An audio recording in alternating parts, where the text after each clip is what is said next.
What's going on, fellas? What's going on? Decided to do a Phillies After Dark watch party after the debacle that was last night's game. And, yeah, I definitely chose a game to watch tonight with fucking Taijuan Walker on the mound. Joy. I don't know why I'm gonna suffer myself through it, but I'll suffer through this game with the good people here, with the good viewers. And, maybe it'll be more of an entertaining night than I give credit for, but I don't have confidence, obviously. Spoiler warning, I don't have confidence, because obviously, yesterday, you wasted another great, starting performance from Christopher Sanchez. I'm shocked he went 7 innings with the bases loaded, no out jam that he got into the, in the bottom of the second inning, but he fucking battled, and he went 7 strong, once again, looking very good. Very, very, very good. But then everything else, very, very, very bad. Every time you get a fucking base runner, you can't make them cross home plate. The only run you score was because of a wild pitch. And you get chances and chances and chances and chances. You can't score. Your defense wasn't good, obviously. Trey Turner botched the ball. A big miscommunication between Marsh, Castellanos, and Stott. So that was disastrous. And then, yes, the other big elephant in the fucking room, Phil Cuzzy behind home plate, being terrible throughout the entire game. The Bryce Harper at bat, holy fucking shit. Many Phillies batters had to deal with that terrible strike zone. And then don't get me started with that bottom of the 8th with Orion Kerkering. Yes, I understand that he hit 2 batters in the inning, but he fucking struck out Matt Chapman like 50,000 times in that at bat with like 50,000 pitches down the middle of the plate. And Phil Cuzzy just like, fuck, I don't even know what the fuck he was even paying attention to. I'm blind, I'm plump, I want to be in up. That is the perfect description of that. And holy fucking shit, that was terrible. That was brutal. And then eventually, holy fucking shit, Giants just put runs on the board. And then obviously that was the ball game. Just brutal. Just brutal. But that doesn't give the Phillies the excuse for being brutal in their own right. And I don't care that they play in their house of horrors. That is San Francisco's ballpark. I don't use that as the excuse. Yes, they only have 3 wins in this ballpark since 2018. They just have a terrible record when they come to this ballpark for some reason. It's just a house of horrors for them. It's not an excuse still. Quote unquote, you're a better team than the Giants, supposedly. You should beat this team. But, what are you, fucking like 0 for 24 with runners in scoring position in the last so many games? Like I said, every time this team gets chances with runners in scoring position, they just can't put the ball in play, man. It's ridiculous. It's ridiculous. And I think I do have the stat right here, as we are basically leading up the first pitch of, what is that, at 9:45? Yeah, the Phillies are 0 for 24 with runners in scoring position over their last 3 games. Their last hit with runners in scoring position was July 4th in that loss against the Reds. That was the last time. And they're 3 for 34 with runners in scoring position since that Friday the 4th game. Crazy.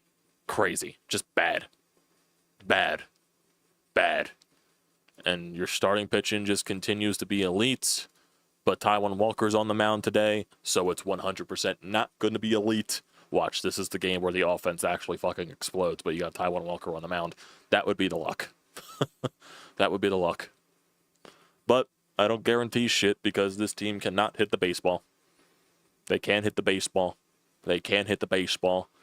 It's ridiculous. It's ridiculous. So we're all going to suffer with Phillies After Dark tonight. You're going to suffer with me. We're all going to suffer watching Taijuan Walker on the mound as I bring over the stream in front of me so I can watch it with you guys. So make sure my monitors are all good. So, got the game in front of me. They're still doing their early broadcast stuff.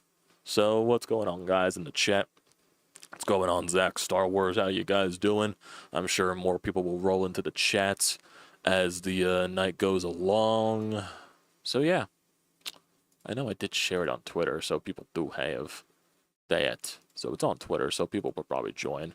In the meantime, I'm sure when the game starts, we'll get more viewers in here. Probably should share it to the Brodes Discord just so you know why not. Why not get a Brodes fan involved? So put that there for you guys. Blah, blah, blah. So hopefully, let's see if the Brodes Discord people join in. Oh boy, the umpires are gathered around home plate. And frickin' Rob Thompson's excuse. And that's also the other thing with last night's game, that it's just the main gripe, and it's the obvious gripe with Rob Thompson. He just doesn't have a fucking pulse when it comes to his team getting boned by the umpire. This dude just does not bark at umpires for some fucking reason whatsoever. And his excuse after the game was like, oh, I didn't notice in live time that was that bad. So it just, like, when you have your other coaches next to you that are barking at the umpire, dude, read the fucking room. But you get tossed. And I'm not telling you to bark at the umpire every single fucking game, but it feels like whenever stuff like this happens, and I get yesterday was to the fucking most extreme extent, but like when something like that happens, you gotta have your team's back. When Bryce Harper has to deal with a terrible strike zone and he has to swing at pitches outside because he doesn't know what's going to be called a strike or not to fight pitches off, you have your guys back. When a Kirkering is getting fucking, you can't even call it squeezed because the ball's right down the middle of the fucking plate, you have your pitchers back. Like, come on, man. Show a fucking pulse. I believe you're a good manager. I think you have a lot of good qualities. Like, that is your biggest flaw, is you don't show a pulse. You don't show a pulse. It's crazy. Now, as we're getting ready for first pitch, Trey Turner walking up to the plate. So we'll see what happens. Phillies are facing Robbie Ray on the other side for the Giants, so they'll be the right-handed heavy lineup. Otto Kemp and Edmundo Sosa, Rojas, Marchand are in the lineup. So JT get the day off. So we'll see where this offense goes. First pitch to Trey Turner. He takes it upstairs for ball one. So we could talk about a lot of things today, boys. Obviously, we could talk as the game's going along. We're obviously going to react towards the game. But we could also talk about some other stuff during commercial breaks. Next pitch to Trey Turner. He fouls it off. Ugh. I think the weather in freaking San Francisco, too, was, like, very cold. I think yesterday it was, like, in the 60s. I'd kill for that. It's, like, in the high 90s. Feels like almost 100. The humidity's off the fucking chart. And Trey Turner to deep left field. And it's going to die at the warning track. Oh, man, this team can't catch a break. Fucking Trey Turner hits the ball hard. It dies right at the warning track. That is crazy. How hard did he hit that ball? How hard did he hit that ball? How hard did he hit that ball? Where's the Phillies game at? On Baseball Savant. How hard did he hit that ball? I don't think it's popped up yet. Nope, it hasn't popped up yet. God damn it. Now, Kyle Schwarber up against Robbie Ray. See what he does. And Schwarber lifts it to deep right field. It's going to go. And he made the catch. Okay, cameraman, that was very bad camera angle. I thought that was gone. Like, what the fuck? Okay. Trey Turner, 99 off the bat. It would have been a home run in 4 of 30 parks. Fenway, Houston, Petco, and Citizens Bank Park. Joy. Okay, that camera angle on the Schwarber ball was terrible. I thought that ball was gone with the way the camera angle was. Like, what the hell? So Bryce Harper up now. See what he does. First pitch to Bryce. Takes it low for ball one.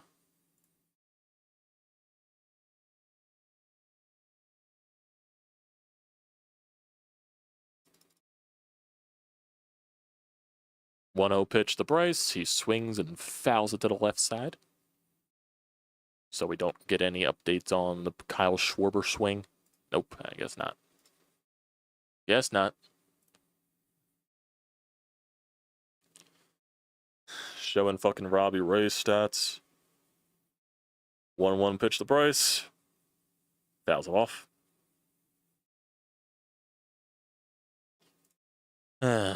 Kyle Schwarber hit it 100 off the bat. I guess the ball just fucking died.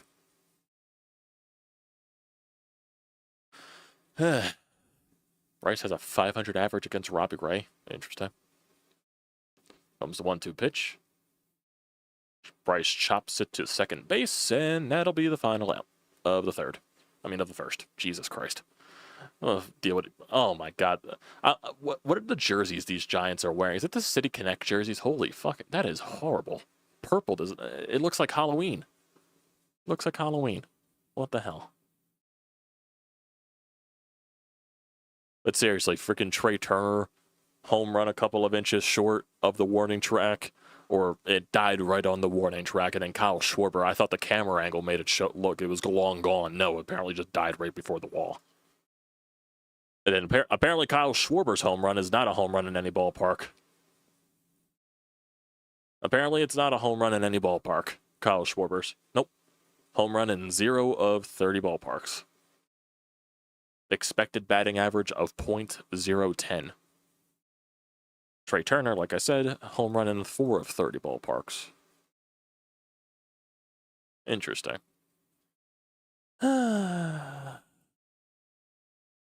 Well, let's see how bad Taijuan Walker is. That'll be nice. Splatoon-ass jersey. It just looks bad. I gotta complain about many things, because I know I'm going to be complaining about Taijuan Walker the entire time. I'd be shocked if he gets a 1-2-3 inning. I'd be shocked. Fucking shocked. Well, like, come on, man. You can't give Trey Turner the fucking home run to continue his home run on the road only streak. Hey. Crazy times, boys. Crazy times. But sit back, relax, and we'll see how tonight goes. We'll see how tonight goes, because it might be crazy.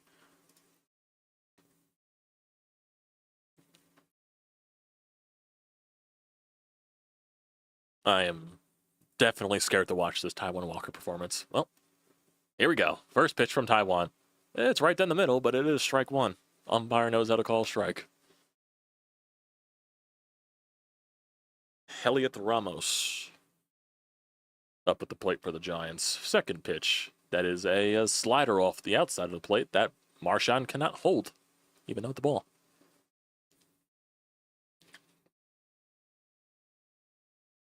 I wonder what the limit for Walker is even in this inning. I mean, in this game, his pitch limit, or his length limit. 1-1 pitch. And Ramos will hit that the other way. It's going to get right into the glove of Castellanos. 1 out. Hey. This Raffy Devers? Yes. Oh, Jesus Christ, I'm scared. I am terrified. Let's see. Ramos, Devers, Adames, Chapman, Yastrzemski, Schmidt, Lee, Smith, and Bailey is the lineup for the Giants. Eesh. Let's see. First pitch to Devers. Way downstairs. 1-1.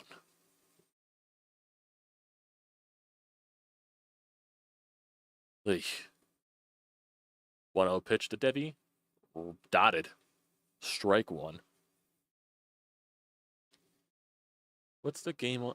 Oh, yeah, I have Dodgers and Brewers on the television in front of me. Like in the background. I had that on in the background the entire time. The Brewers starting pitcher dominated today. I think the Brewers are winning. It's the top of the ninth, I believe. 2-1 pitch to Devers. Outside. Just missed. Just missed. 3-1. Well, if that was Phil Cuzzy, that probably would have been strike 2. 3-1 to Devers. And that is strike 2.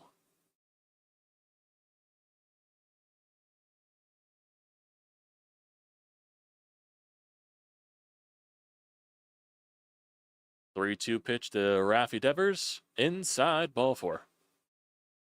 I don't even think Devers swung the bat that entire time. He was just in take mode. It's gonna be a long day, isn't it? Long night. Long, long, long night.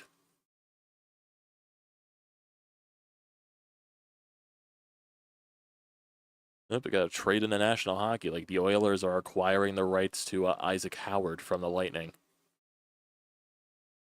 acquiring the rights from the Lightning. Interesting. Interesting. So the Oilers are getting the former Hobie Baker Award winner. Here's Adames, 0-1 in the count. Swing and miss at the cutter. It's 0-2. How we doing tonight, fellas? How we doing? Got 4 people in here so far, and hopefully it continues to go up as the game goes along. Comes the 0-2 pitch to Adames. Takes a splitter for ball 1 in the dirt. Interesting stuff. I'm sure the Oilers didn't give up that much for Isaac Howard. We'll see. 1-2 count here to Willy Adames. Outside for ball 2. Taiwan trying to get him to chase instead of just throwing strikes.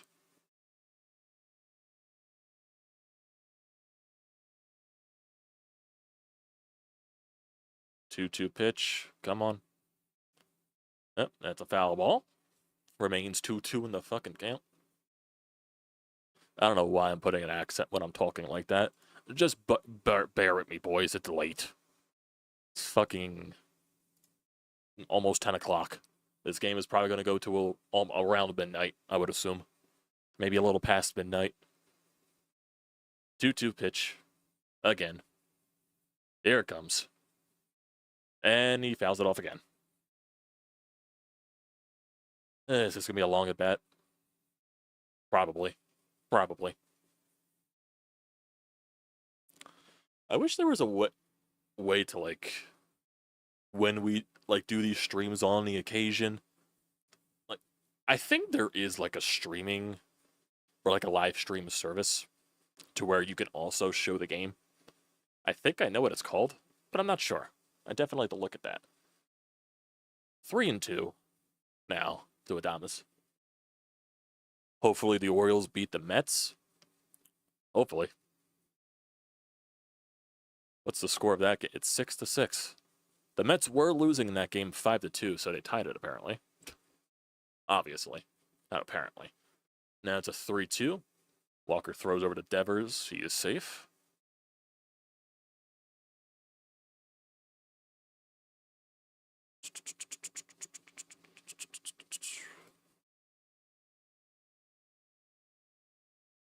Here's another 3-2 to Adames, and he hits that ball to deep left. It's going to die at the warning track as well. That'll be the second out of the inning. Looks like it's going to be one of those type of days where the ball just completely dies because of the weather. Let's see how hard Adames hit that one. I'm asking the same question, Franco. It's got to be the weather. Weather or the wind knocked it down.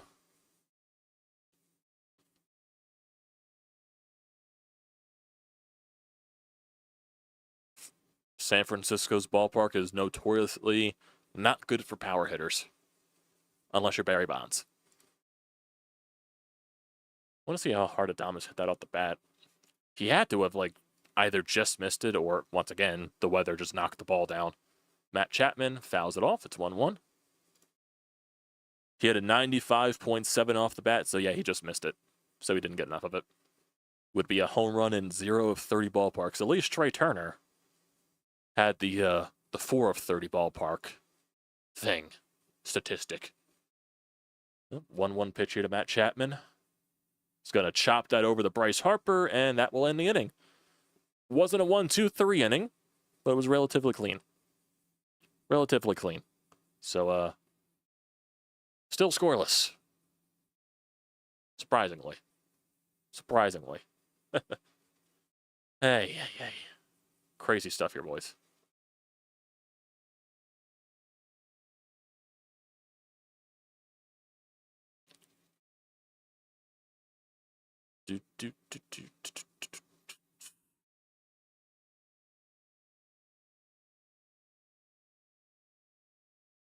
Let's see. What did they trade? Tampa Bay and Edmonton. Okay, prospect for prospect. Sam O'Reilly for Isaac Howard. Interesting. Wasn't Sam O'Reilly the guy that Edmonton drafted with the pick that they traded with the Flyers last year? I think that was the player that they drafted 32 overall. So, interesting. Or 32 or 31. It was one of those picks. I think it was 32. So, yeah, it's an interesting pick. It's an interesting prospect for prospect. Isaac Howard didn't want to play in Tampa Bay because he probably thought wasn't going to get enough ice time. Obviously, he probably doesn't want to play in the AHL either. So, I guess Edmonton's willing to take that risk.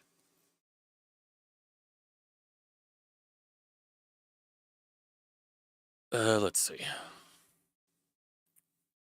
What else is there on the Twitterverse? As hopefully more people get into the chat right here. Let's see. Surprised there's no Sean. I'm surprised there's no Julian. Surprised that none of those guys have joined it tuned yet. Especially Julian. He's a West Coast guy. Surprised those guys haven't tuned in yet. Maybe they're fully tuned out on Phillies. I wouldn't be shocked. Sean's probably asleep. Sean's probably asleep. Probably like, I'm not paying any mind to the Phillies. Yeah, what are you gonna do? Alec Boehm leads it off in the bottom of the second, or top of the second. He takes it for ball one. Yeah, I do got to do more research into that streaming service that does, like, you can watch the game along with people, and you can actually watch the game on it. Like, you don't have to worry about me just voicing the game to you, basically.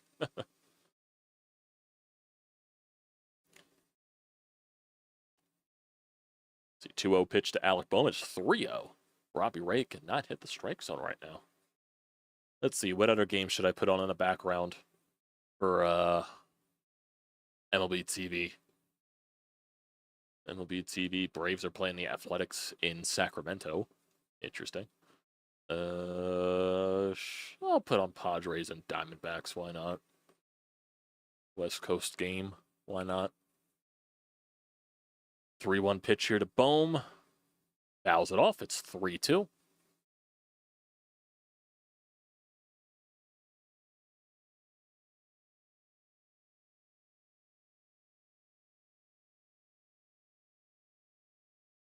See what happens here. 3-2 pitch to Alec Boehm. Is he going to strike out? Nope, he's got to foul another pitch off. Crush that one. Jeez. That go into the fucking bay? Or the river?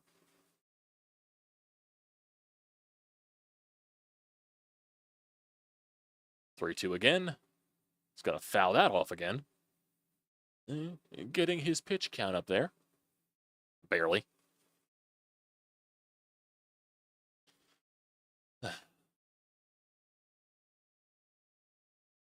Come on, Balmer. Come on, Balmer. 3-2. Inside ball four. Get a nice little clap. Nice little clap for Alec Boehm. We got a walk. We actually got a base runner. Good for you. Now, will Alec Boehm reach third base? Will Alec Boehm reach second base? Will Alec Boehm reach home plate? That's probably asking for a little too much there. Is Nick Castellanos going to swing at the first pitch? Probably. That's probably going to be the case, so we'll see right here. First pitch right here to good old Nick Castellanos from Robbie Ray. And he does swing it and he fouls it off. Phil calls because he calls that strike three. Probably. So we got 0-1 in the count to Nick Castellanos. He fouled off a pitch that was right down the heart of the plate. Classic Nick Castellanos fashion. Here comes the 0-1 pitch. What is he going to do with this one? Is he going to swing? Going to swing? No, he holds off. It's ball one. Up there.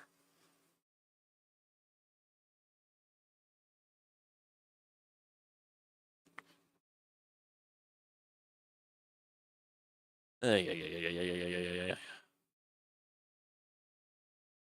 Next pitch. Nick, what are you looking at there, my guy? It's right down it's a 94 fastball right down the middle. Now, I'm not saying from my perspective it's easy. Probably from your perspective it's easy. It's a fastball right down the middle of the plate, dude. Hit it. Now it's 1-2 in the count. 1-2. He's probably going to swing at a pitch in the dirt. Or he's going to swing at a fastball way up there. Strikes him out. Classic Nick Castellanos. Takes the pitch right down the heart of the fucking plate and chases high heat. And it's just like, what? What are we doing here? And he was late on the pitch, too. Otto Kemp up next. What you got here, Otto? Have been in the lineup in a little bit. What you got? Takes it for strike one. He takes ball two and swings at his head. Or he takes strike two and then he swings at his head. That is classic Nick Castellanos, though. That is classic Nick Castellanos. 0-1 pitch. Takes the dirt. It's 1-1. It's a classic Nick Castellanos at bat. I mean, it is. He'll swing first pitch. Then he'll take a ball down the middle of the plate. Then he chases everywhere else. Because it's Nick Castellanos, and he probably doesn't think when he's up there. Doesn't have a game plan, just swings. 1-1 pitch to Kemp. Misses some heat on the corner of the plate. Strike two. Some of these swings are very late as well. They can't time up the fastball from Robbie Ray. Here comes the 1-2 pitch. Kemp, make contact, please. 1-2. Takes it for ball two. Good take, good take, good take, kid. Good take.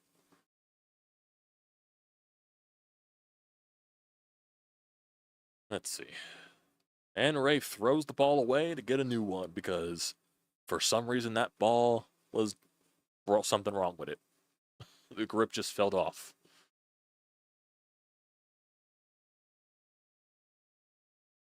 Oh, here comes the 2-2 pitch to Kemp. So to foul that off. Smoked it, though. A little out in front. Foul ball. Smoked. But out in front.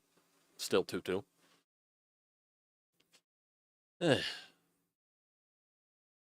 Come on, Kemper. Come on, Kemper. Let's go, kid. Hate that I'm saying that. Let's go, kid. Probably the same age as me. Come on. 2-2. Fouls that pitch off as well. Still 2-2. I keep forgetting that Robbie Ray literally like shouts or grunts after every throw or every pitch. It's always distracting. 2-2 pitch to Kemp again. And his strike three. I guess he did not foul that because the Giants catcher dropped the ball. Nope, he did not touch that whatsoever.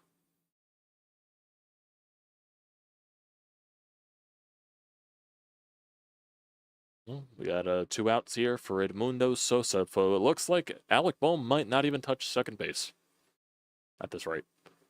First pitch. Takes it right on the lower half of the plate for strike one. Sosa didn't like it, apparently.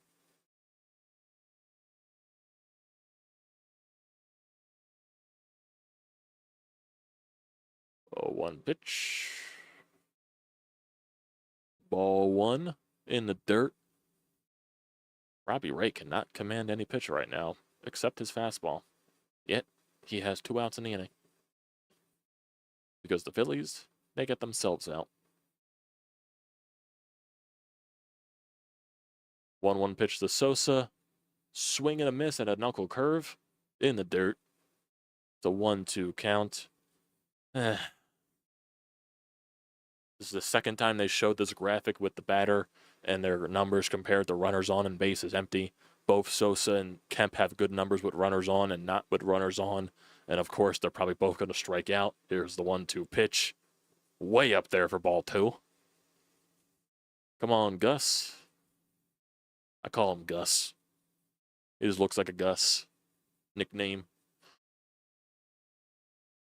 Good old Rafael Marchand on deck with a batting average of 179. Ugh. Sosa calls time.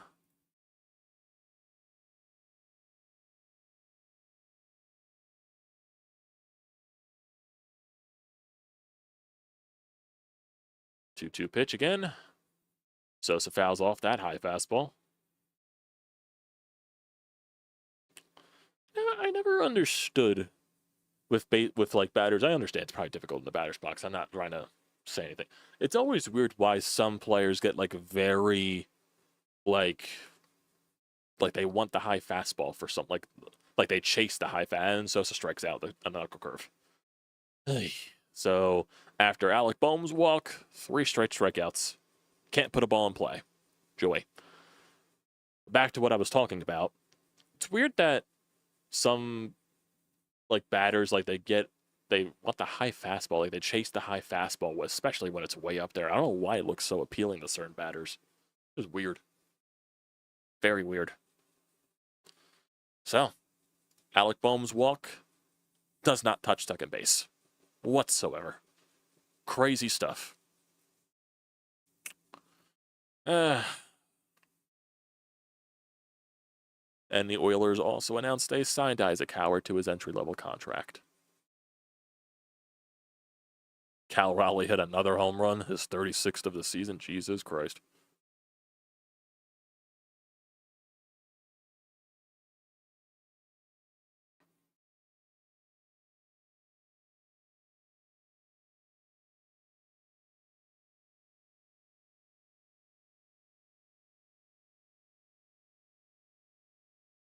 What else is there? What else is there? Nope, nothing popping up on the Twitter sphere. Oh, yeah, definitely 3 straight terrible at-bats, no doubt. Even the Boehm one, honestly. I consider it a bad at-bat when you're up 3-0 and then you find a way to let the pitcher to come back 3-2.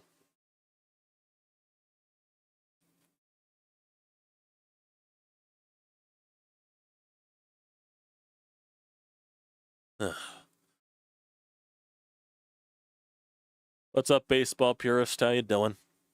How you doing, man? Welcome to the stream. Welcome to the misery that is watching the Phillies live after dark with Taijuan Walker on the mound and the Phillies that can't hit the baseball. Cal Raleigh should be the front runner for MVP, but Aaron Judge is most likely. Oh yeah, Judge is most likely going to win it. What are Judge is like almost batting like what 350 or something like that? What is Judge's numbers on the year? What are his numbers on the year? He's batting 360 with 33 home runs, 74 RBIs already, and it's not even the All-Star break. Yeah, Judge is winning the MVP. Judge is putting up fucking easy mode numbers on MLB The Show. Rookie numbers. Like, geez. Like, it's crazy. But Raleigh, yeah, he probably would be the front runner. Or the second place guy for MVP. But who knows? Who knows? But Judge gonna win it. Unless Judge has like a drastic fall off.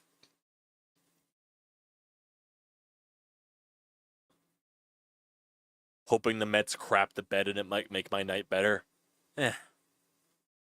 It would be nice if the Mets were to crap the bed. But when the Phillies don't take advantage of it, it doesn't really do much. Know what I mean?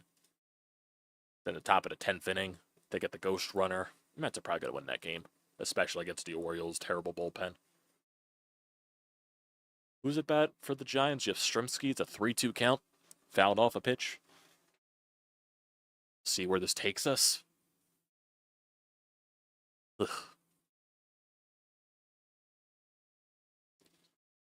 Freaking Rob Thompson with that stupid grin on his face.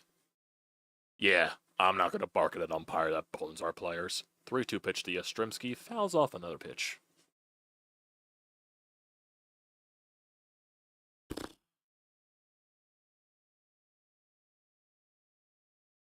Over under how many runs the Phillies scored in tonight's fucking game? Was it like 1.5? Barely.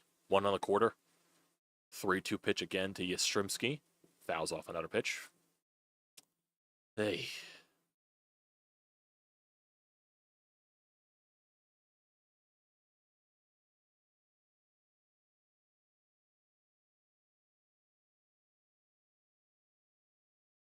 Three, two again. Pops it up. Foul. This is a very long at bat. I think it's 10 pitches. So, Joy?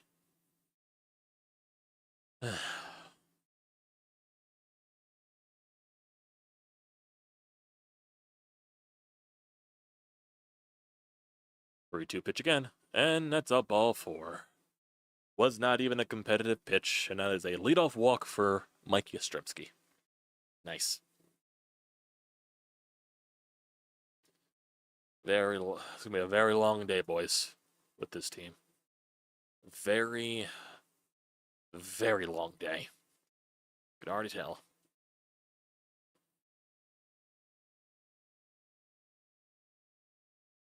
Comes the first pitch to Schmidt, outside for ball 1.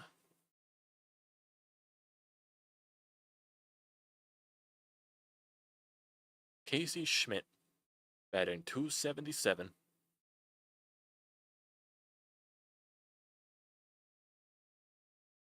That is another foul ball. Way up there in the third deck. Holy shit.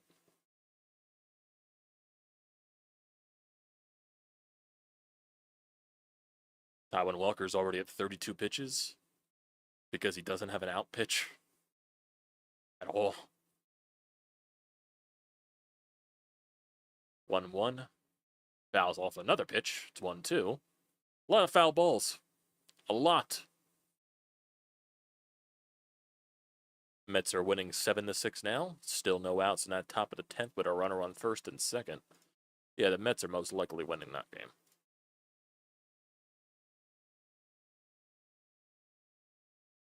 1-2 pitch here to Schmidt. He's going to pop it up. Someone call it off. Someone find the ball. Someone find the ball. That is a first out of the inning. I thought that was going to foul territory. Holy hell. These camera angles are weird, man.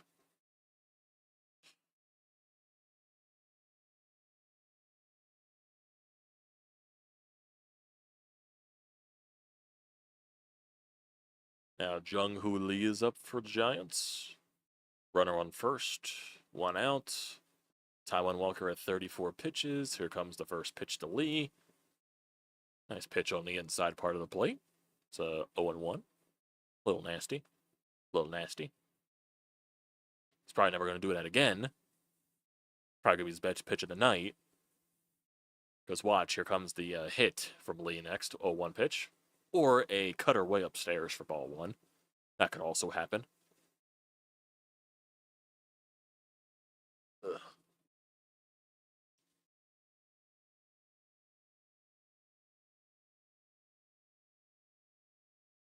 One pitch coming to Lee.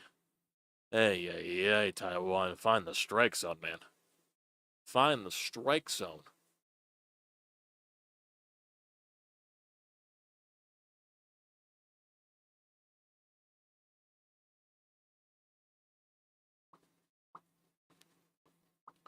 Two-one pitch. Yep, he's going to ground that to second base, and it's through the hole. Base hit. That'll move Yastrzemski over the third. So it's first and third. 1 out for the Giants. It was a soft chopper that just found the hole. Nice.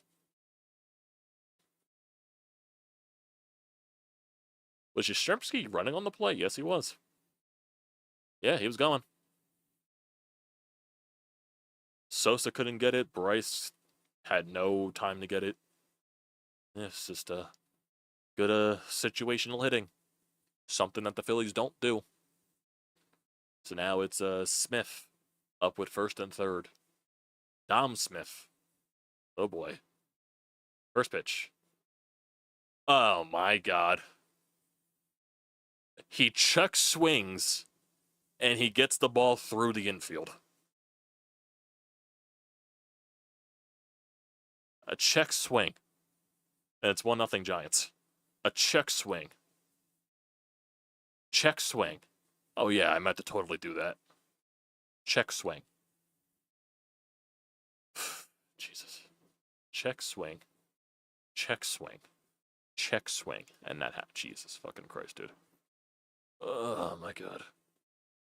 Well, the Braves are already losing 1-0. Lawrence Butler hit it inside the Parker. That makes you feel better. Here's Bailey, who's going to hit it to Edmundo Sosa. That should be a double play, and it will be. And the inning's over, but it is 1-0 Giants off of a check swing single. Check swing. The Phillies would love to have that. To have that luck. A check swing single that just finds a hole in the other way. That's what we call getting lucky, boys, on the offensive perspective. Check swing single. Check swing single.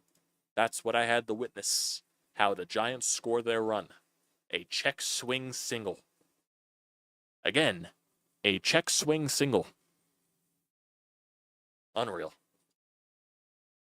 Hit the ball 80 miles an hour off the bat with a check swing. Oh my God.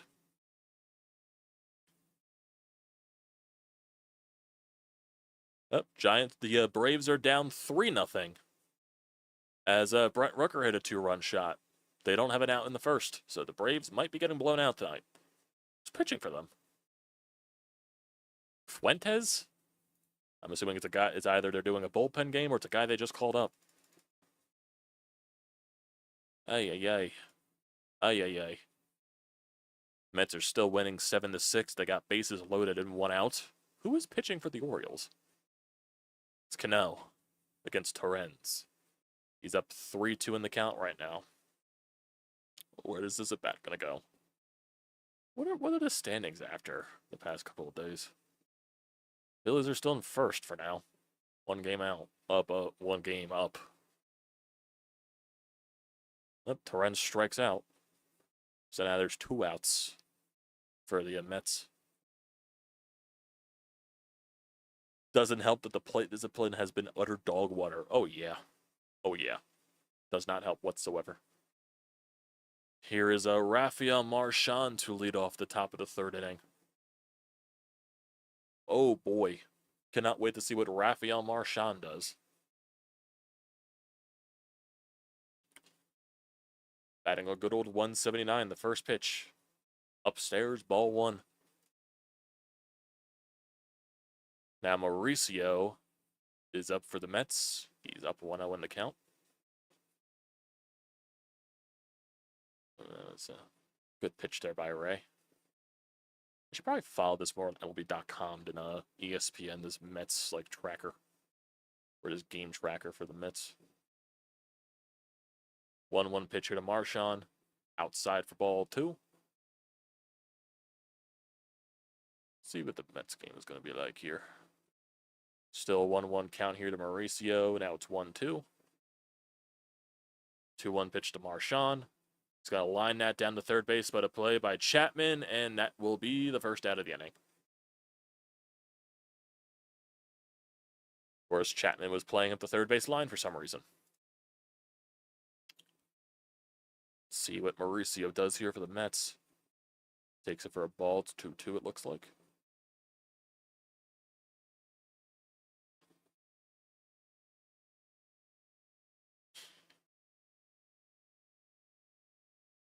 Johan Rojas is up now.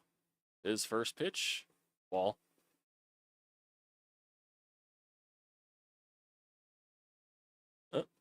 Mauricio fouls off a pitch. It's still 2-2 in this at bat.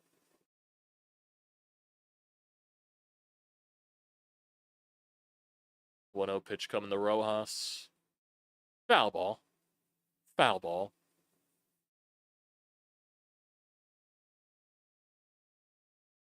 Marchand could have beat that out. Maybe. I wouldn't give him the benefit of the doubt, though.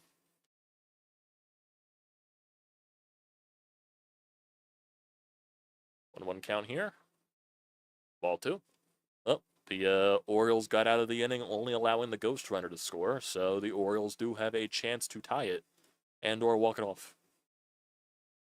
0 hustle. 2-1 pitch. 3-1. The Rojas.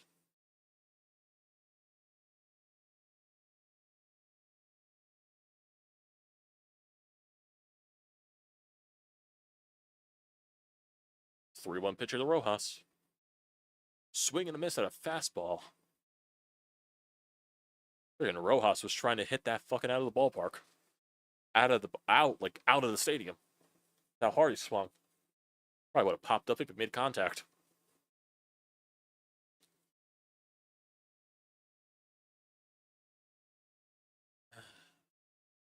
Let's see. 3-2 pitch. That is ball 4. Wow, he walked. Wow, he walked. Good on you, Johan Rojas. Good job. Good job. Ball 4. Now you got a base runner for Trey Turner. Now is Johan Rojas going to touch second base? That's the real question. Will Johan Rojas touch second?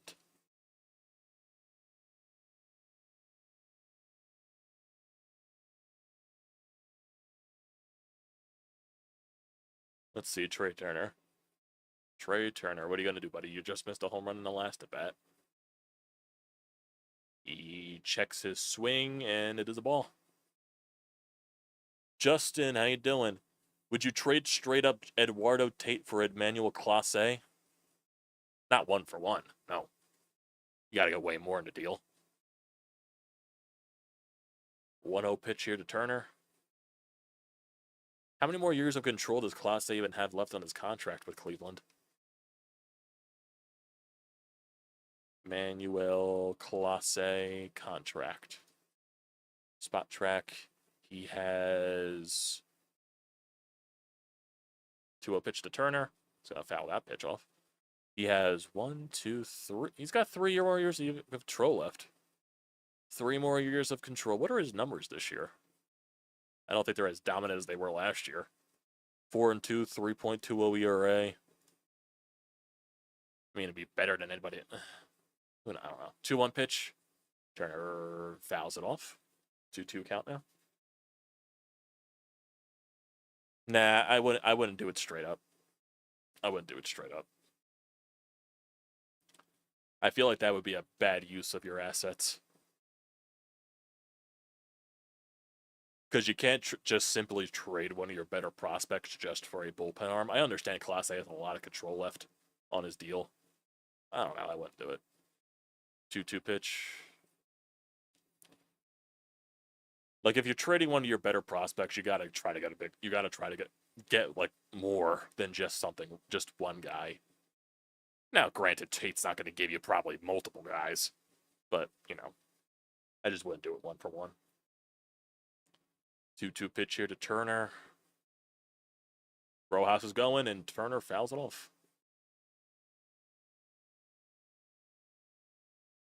Like I don't even know. I realistically can't even tell you what they're going to do with the trade deadline. Like they're going to make a move. Like they're not going to make a move. I just don't foresee that happening. I just can't see them making a big move because there's so many holes on this team. You can't fix that in one trade deadline. You just can't. It's impossible. Next pitch to Turner, takes it outside for ball 3. Yeah, Robbie Ray's now at 49 pitches, so something. I don't know. It's just Dave Dombrowski put you in such a bad spot, not addressing anything basically in the offseason. Next pitch to Turner. He's going to hit that the other way. Is it going to stay fair? Nope. Just foul. Just foul. Did the wind blow that foul? That ball stayed fair, honest to God. Rojas might have scored on that. The wind is definitely blowing in San Francisco. That probably would be the factor. 3-2 pitch again here to Turner. He's going to foul it off again.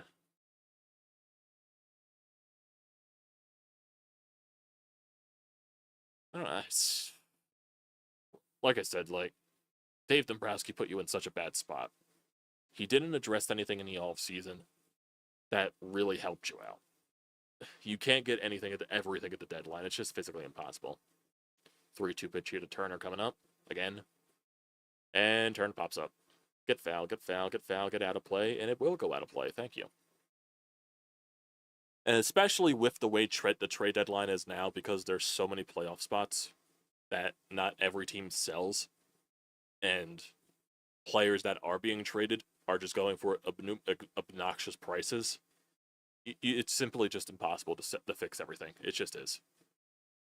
Where you need multiple bats in your lineup, including a right-handed power bat 3-2 pitch again, and Trey Turner will get a single. Good at bat for him.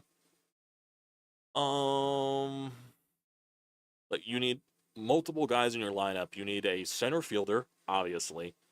You need a right-handed power bat, which most likely would play in the outfield, or maybe you do something for Eugenio Suarez, like maybe the rumors that are out there are true. Who knows? You need multiple bullpen arms, obviously. You're not going to address all of that. It's just impossible. But a good at bat by Turner. Extends his hitting streak to 8 games. And you got first and second here for Kyle Schwarber. Who would I give up for Felix Bautista?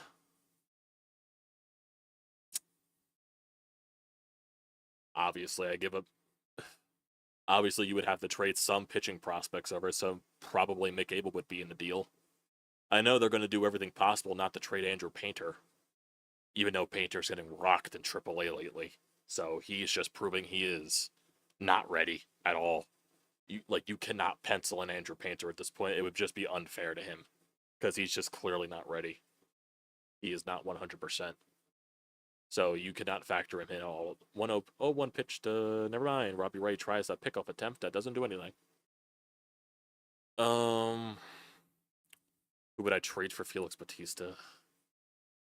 It would probably have to be a mix of like Mick Abel and other prospects that are not Painter, Miller, Crawford, I guess. I don't know. 1 pitch. Both runners are off, and it's a double steal. I gotta try to manufacture the runs, I guess. It's an 0-2 count, though. No, never. It's a 1-1 count? That was a ball? I thought that was a strike every day. Holy hell.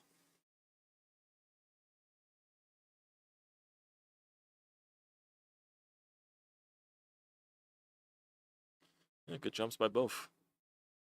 Yeah, he's way safe. Okay, Kyle, drive them both in. 1-1 pitch. And it's 1-2. Foul ball.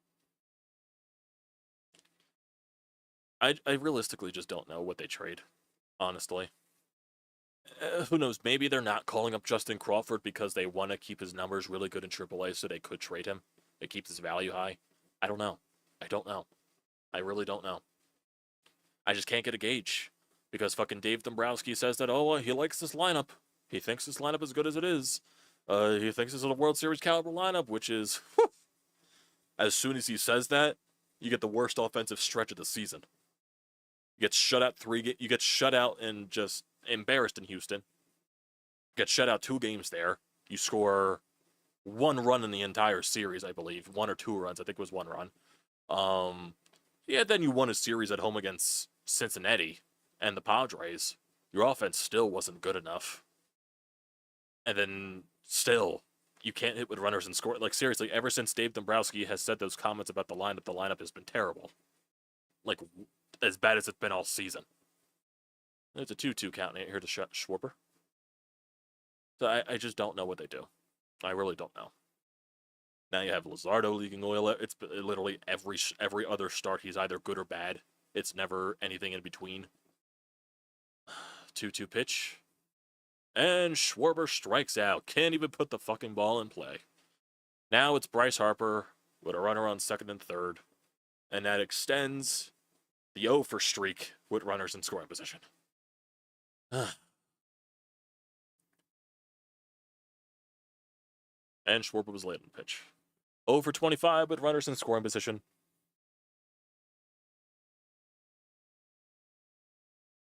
Now it's Bryce Harper. And he's probably not going to do anything. Well, he actually took the pitch instead of trying to do too much. It's a ball. 0 for 25 with runners in scoring position in their last 4 games. 0 for 25. 1-0 pitch. Swinging at the same exact pitch that you took last time, Bryce. It's a 1-1 count. Oh my god. This is just annoying.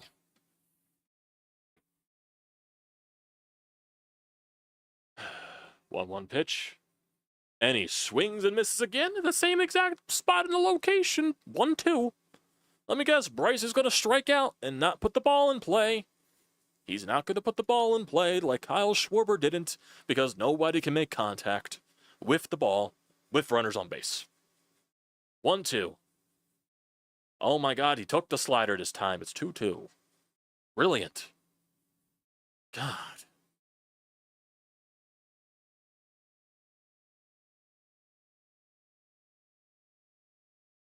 Comes the 2-2 pitch. Only Robbie Ray has not thrown anything in the strike zone to Bryce yet. 2-2. Oh my God, Bryce made contact. Is he going to beat it out? No, he's not. No, he's not. Because it didn't even look like he was hustling up the first baseline. Holy fucking shit. You made contact. It was a short, soft grounder that maybe if Bryce was hustling better, he would have beat it out and you would have had a run. But no. No. So now you're 0 for 26 with your runners in scoring position. In the last 0 for 26. Unreal. My God.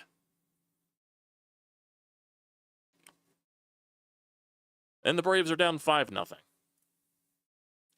And the Mets won. Orioles did not score in the bottom of the 10th.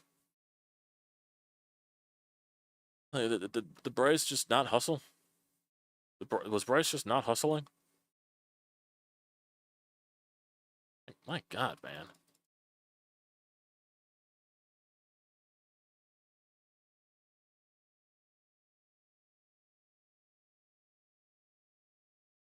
Oh, for the last 26 since 4th of July.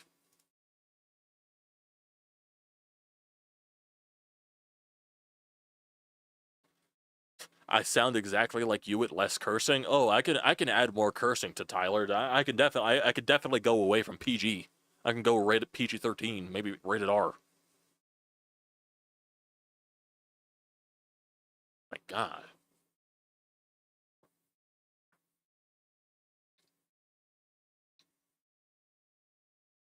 Seriously. How... Rojas walks. Trey Turner has a very good at-bat, which turned into a single. They both make a double steal, and they both achieve that. And then Kyle Schwarber strikes out, and a not good at-bat. And then Bryce Harper softly chops one that he probably would have beaten out if he hustled. Just being honest. Just being honest. It's so annoying, man. That this team just can't fucking put the ball in play. Well, they did, but they can't fucking score.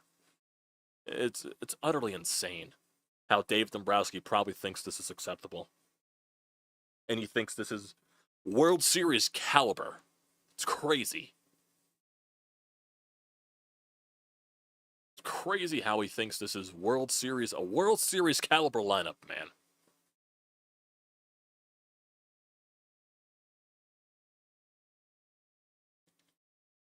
There's the first out of the inning, hopefully. Nice quick out. But seriously, just... How do you go through this lineup? And this is no disrespect to Otto Kemp whatsoever. It's not. Because it's not his fault. Like, he's far from the issue. But Otto Kemp is batting 5th. Otto Kemp is batting 5th in your lineup right now against... granted, it's against the lefty, so I don't know. But, still... Just in general, Otto Kemp is batting 5th. Is that a World Series lineup to you? Is that a World Series caliber lineup to you? Where Otto Kemp is batting 5th? Where you have a combination of Otto Kemp, Rafael Marchand, Johan Rojas in your bottom 5 of the lineup, bottom 4 of the lineup? No. Absolutely not.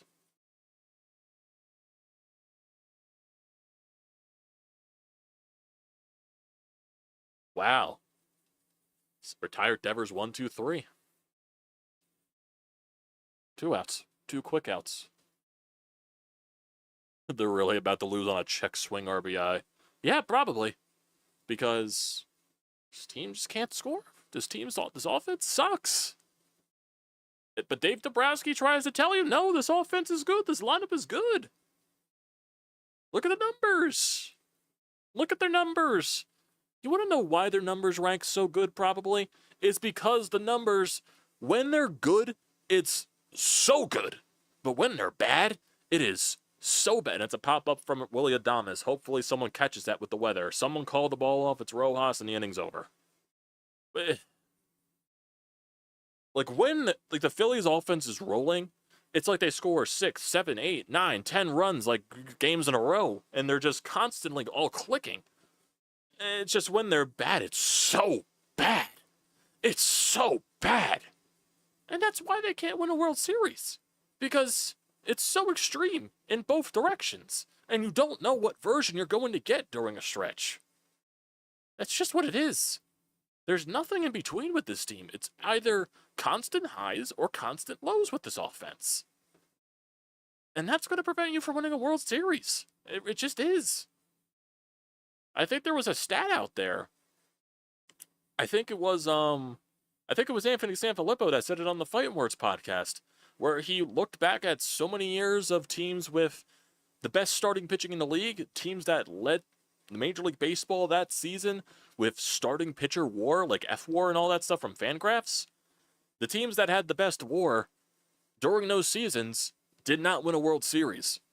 So it's factual that as elite starting pitching that the Phillies do have, it's not enough. And that's not knocking from what the starting rotation is doing. Like, the top three of Wheeler, Ranger, Sanchez, like, my God, it's fun to watch those guys pitch. With this offense you just don't know what you're getting with it. And with this bullpen, where you have, like, barely one guy that you trust out of the bullpen, you're not winning anything with that. I'm sorry. You're just not. Like, your starting pitching can dominate in a playoff game. It doesn't matter if you can't do anything situationally with your offense. Like, if you're constantly getting bases loaded, no out, 1 out, runner on first and third, no out, you got to score 2, 3 runs at a minimum in those situations in the playoffs. Like, teams salivate if they only allow 1 run in those situations, let alone none. It's insane how bad this offense is. And Alec Boehm hits it the other way, and it's going to be caught for the first out.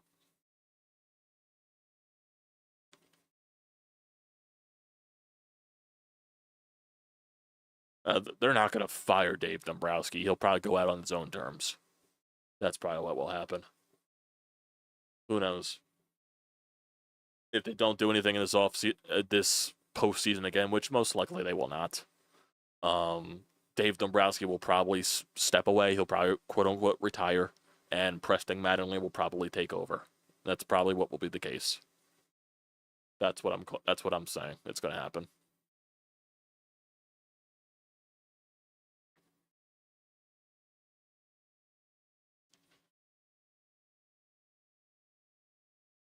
Castellanos down 0-2 in the count. It's just so amazing how this team's offense, man, it's crazy. Like, you get first and third situations, second and third, bases loaded. You score 1 or no runs. Like, it feels like it's every single time. It's crazy. 0-2 to Castellanos. And he's going to hit that the other way, and it's going to drop in the outfield for a base hit.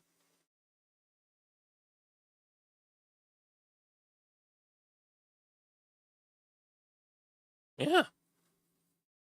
Hello, Shoko. Hello. Are you also mad about the Phillies? Are you trying to cheer me up? No? Don't want to lay in your bed? Come on. Lay in your bed. That's why I got the bed for you. I have a bed right here for her. And she sometimes she does lay in it, but she's sometimes very stingy. Lay in the bed. Shoko, lay in the bed. Shoko, lay in the bed. And never mind, jump off the table. She tries to cheer me up, but she doesn't understand the pain that the Phillies bring us on a daily basis. It's crazy. Otto Kemp up with a runner on first.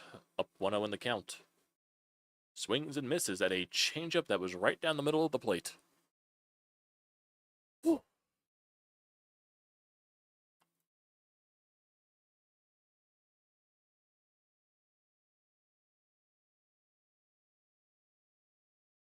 Castellanos running? Oh, never mind, because Kemp fouled it.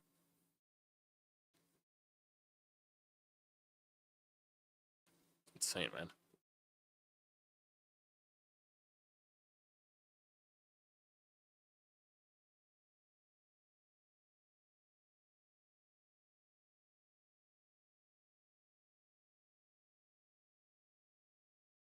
One-two pitch to Kemp.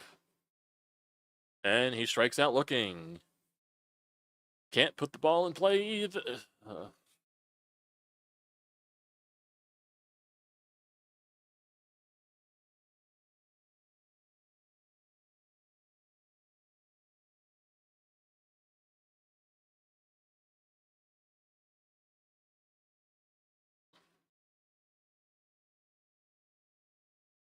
Bundo Sosa. What are you going to do, Betty? All one.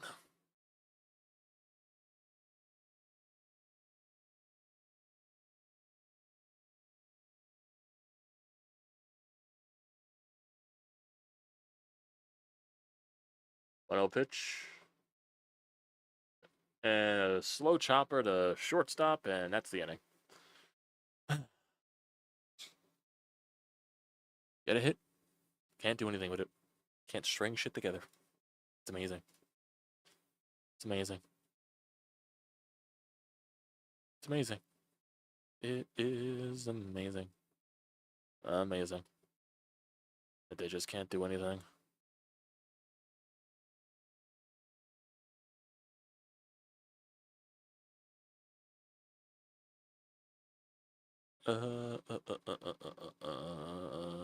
Nope.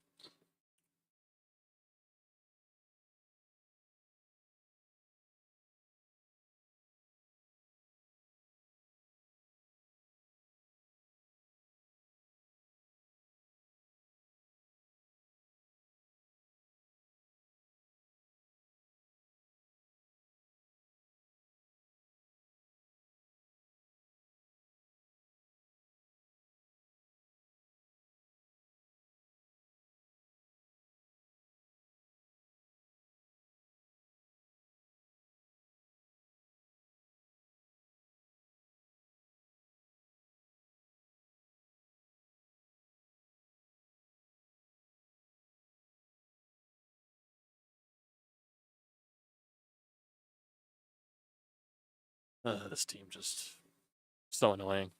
They just are. Can't stand watching this team at all. Can't stand it. It's just not fun to watch.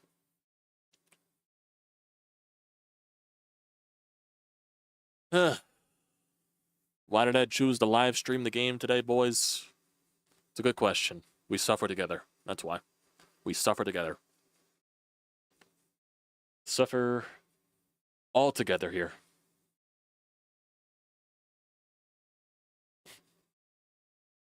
Oh yeah, Joy Sixers re-signed Kyle Lowry.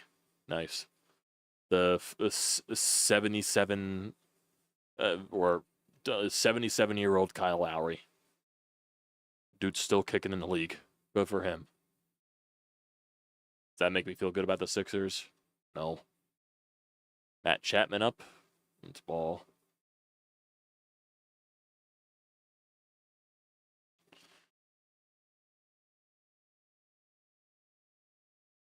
Oh, pitch. Strike on the outside part of the plate. Oh my god, Jackson Merrill just robbed a home run. Again. Looked very fucking similar to the one he did in Philadelphia. Just a simple, it made it look simple. Home run robbery. Thank God he's so tall. It's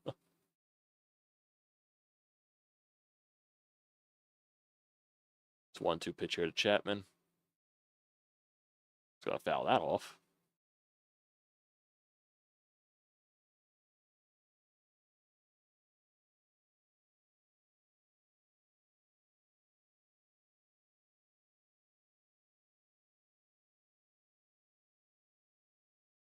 One-two pitch, ball two.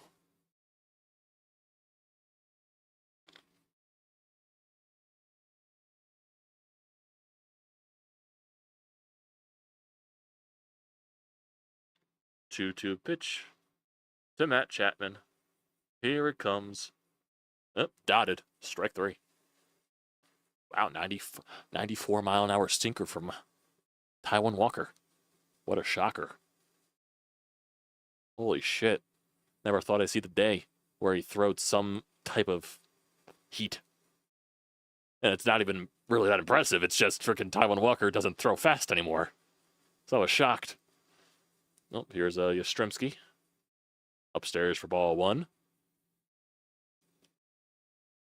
Oh, Tanner Banks is warming up in the bullpen, so I'm assuming this would be the last inning for Taijuan Walker. 1-0 pitch to Yastrzemski. Strike 1. I mean, for now, yeah, Walker's doing his job. Shockingly doing his job. It's the fucking offense. Just can't do shit. 1-1 pitch to Yastrzemski. Pops that one up. Is that going to drop? That's going to drop. Oh my god, he made the catch. Nice catch. Nice diving catch. Otto. Good catch. Good play. Good play. Now if anybody can only hit the fucking baseball. It was a long way to fucking run. Holy shit, he was playing deep for some reason. Holy shit. Yeah, good catch. Good catch. Good catch. Good catch. Did he faceplant? No, he did not. Yep, 2 outs now. That's a swing. Strike 1.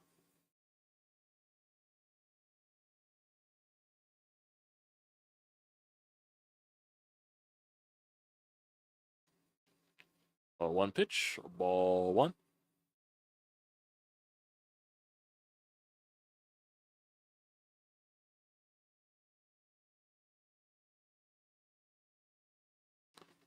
Oof. Spiked that pass ball. In the dirt. 2-1. Eek. Well, I'm assuming with Tanner Banks warming up, this is Walker's last inning. So, go out with a bang, Taijuan. Swear to God, if it's a home run allowed. 2-1. Foul ball.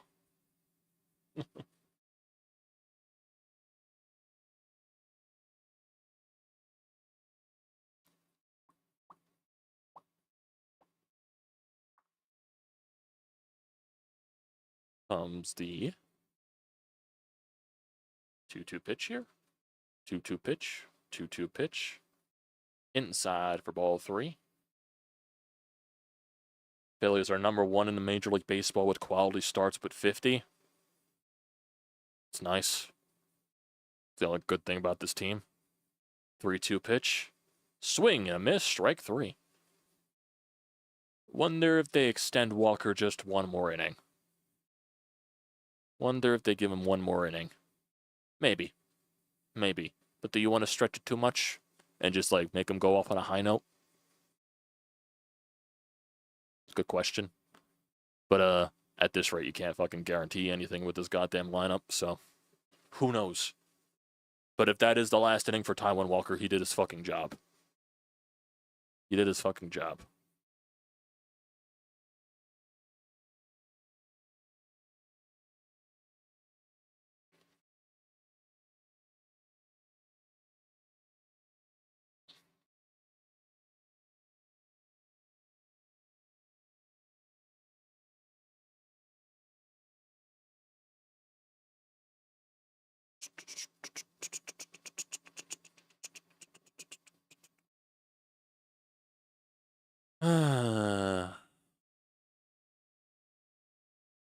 Freaking stupid team, man. Stupid, stupid, stupid team.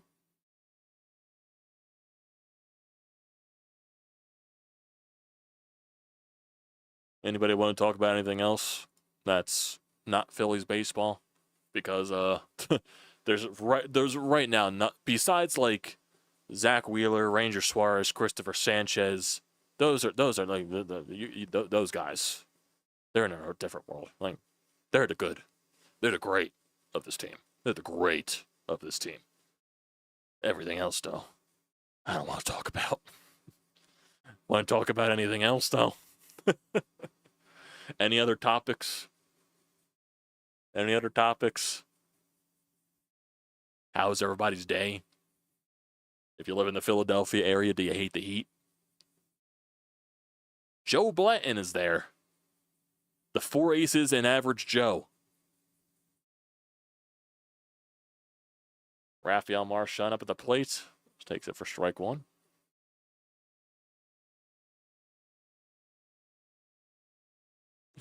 Anybody been watching with WWE lately? Anybody catching up with the wrestling? If people do watch wrestling here in the chat. Survived the rainstorm. Yeah, there was like a tornado warning for like a split second, and that went away. But yeah, it definitely came out. It came down hard here. And Marchand popped up. My Batman shirt was dope on the last stream. Thanks. Appreciate it. Went with the CM Punk tonight. I was at the gym this morning. So, came home.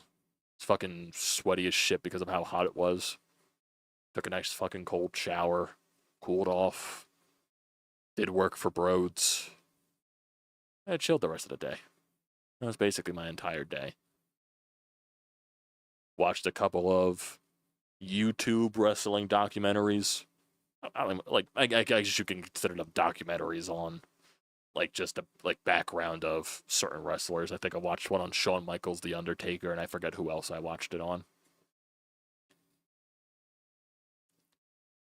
Forget who else I did. A 1 pitch to Rojas, right down the middle for strike 2. Anybody excited for Evolution on Sunday? Or if anybody watches AEW, All In on, was that Saturday or Sunday? I think it's Saturday. Even though I do have that, I did buy that pay-per-view so I can watch it. Even though this weekend's going to be crazy for wrestling with Saturday night's main event, All In, then you got Revolution on Sunday, or Evolution on Sunday. It's going to be a crazy weekend, no doubt. And the Phillies are also playing in San Diego. And I'll probably not pay attention to any of that until the final game, because this team does not bring me joy right now. Just get me to the All-Star break so I don't have to pay attention to this team. 1-2 pitch. Foul ball.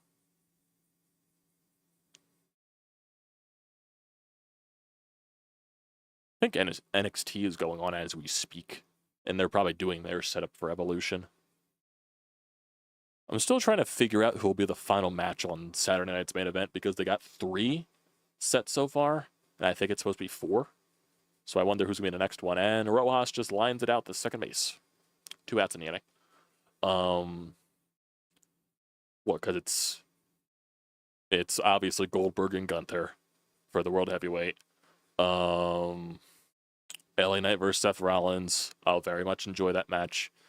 Drew McIntyre, Randy Orton. That'll also be a very good match. I wonder what else they'll do. I'm trying to think of like who else. I know they've been teasing stuff with Damian Priest and Aleister Black. Maybe that could be something. I'm not sure. I'm really not sure what they do. I don't think they're going to do any women's matches because they're saving that all for Evolution, obviously. Evolution, I think, will be good. Most of the matches look very entertaining. Not going to lie. I know a lot of people are complaining about the build-up to Evolution, which is definitely warranted. But I think the matches themselves are going to be entertaining. Like the triple threat for the Women's Intercontinental title, that'll be really good. With Lyra, Bayley, and Becky Lynch. That'll be a very fun one. Io versus Rhea Ripley, that's always going to be a good match, obviously. And Trey Turn pops up. And that probably will be the final out of the inning. Yep, yes it will. What else? The Phillies are the biggest waste of energy right now. Yeah, why do you think I'm talking about WWE Evolution on Sunday and Saturday night's main event? Like, I would talk about AEW, but I have no idea what's going on in AEW. I just sometimes buy the pay-per-views, and I just bought All In because it's their version of WrestleMania. So I was like, why not? Oh yeah, the other documentary I watched was about Sting. I watched it about Sting. Good stuff. Good stuff. I wish I got, like, I didn't really get fully into wrestling until this year, obviously, when I was doing the editing for Russ, like for his wrestling pod, until he stopped doing it, obviously. So he's the reason I get into wrestling, so I can like, oh, I'm editing a wrestling pod. I might as well get familiar with the product and all that stuff because I knew about wrestling. I just wasn't watching it every week to understand stuff. But I was like, of course, when I get into wrestling and I'm editing this, you stop doing it because of time constraints. So, but I was familiar with the product over the years. Like I would watch some pay-per-views. I usually watch WrestleMania just to watch it because we have Peacock and you can just watch it on Peacock. So I would tune into it for certain times if there was matches that did intrigue me. Obviously I watched WrestleMania 40. I watched so many other WrestleManias before that. I just wasn't like the weekly watcher, but now I am a weekly viewer for WWE. It's a good hobby. It's a good distractor, I guess you could say.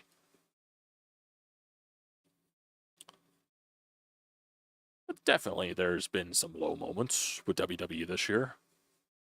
So, but they're hopefully they start to get better as the year goes along.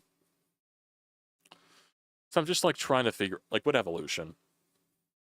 Like I said, the Rhea EO match, that's gonna be good. The build up for Evolution definitely was like, ugh. So I think the Liv Morgan injury really like screwed up their plans for it because they were supposed to do that whole tie-in with the Bella Twins and all that stuff, and now just Nikki Bella's going to be in the Battle Royale. So, Tanner Banks is in the game, so Taiwan Walker's night is done. And of course, the first pitch Tanner Banks throws, it's a single. And it's one of the weakest hit singles in the world to just fucking put it in the perfect spot. Jesus Christ. Of course, it's something the Phillies can't do. But yeah, like EO picking her person for Evolution, Tiffany picking her person for Evolution. It definitely was weird. Like there was like no story build up to some of the things whatsoever. Realistically, the only thing that was going on story wise that was built up to this was the Intercontinental title and Jade and Naomi. That's really the only story thing that was involved that's being built up for Evolution. What else is there? Like they just started with the tag team stuff, obviously with the Liv Morgan injury with Roxanne and Raquel. So like the four-way tag team match should be really interesting to watch. The Battle Royale, whoever wins, they get the a title shot at Clash of Paris. I don't know what to think about the Tiff versus Trish fight. Obviously, Tiff's not going to lose, and I don't see Naomi cashing in during Evolution at all. I don't think she cashes in until SummerSlam. I don't see that happening until then. What else? What other fights are there? The Jade and Naomi one. And like this is what my one problem is with the entire thing. It's not that I don't like Jade. I don't think she's ready yet. Because like I understand that like they want to push her. Like she does have talent. Like don't get me wrong. She's not ready. She is not ready at all. She's not good on the mic. Like she has the talent, but like just watching her like during the Queen of the Ring tournament and like just some of the fights that she has been in, she botches a lot. And especially like her last two matches in Queen of the Ring, she botched the final move for the final pin every single time. And it's just like it's that she's not good on the mic yet. It's like there's still learning curves for her. And I understand they want to push her. I just don't think she's ready for that yet. And I don't expect her to beat Tiffany. I just don't see that whatsoever. Hopefully, like with her and Naomi, like this is like one of the last things with them, because they're doing like a no holds barred type of thing. So hopefully,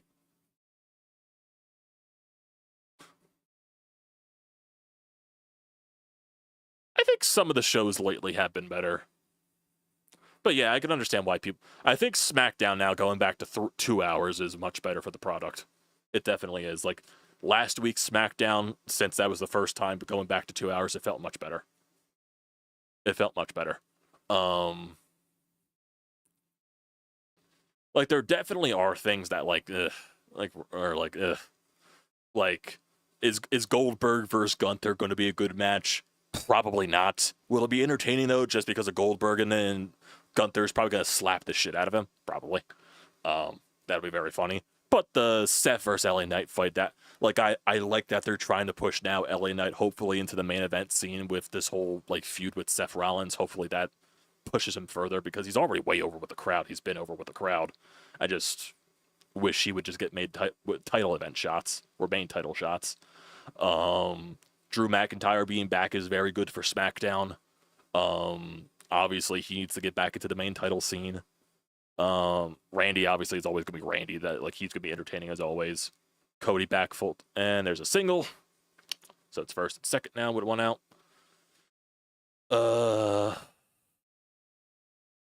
Like for like the Jade and Naomi thing, I think for the Naomi thing to really work, and it doesn't really help because Bianca Belair has been out with the injury with her broken finger, and I think she's gonna come back any time now, hopefully. Like, I think she'll come back at some point during Evolution. Like, is she going to be like a mystery thing in the Battle Royale and she wins the Battle Royale and she gets a title shot at Clash of Paris? Maybe. I don't know. But I'm also, like, trying to think, like, they're not really advertising a mystery person. So I'm like, I don't know what's going to happen. Because I'm assuming, like, oh, God, is that going into the gap? No, Rojas has the ball. Oh, so that's out number 2.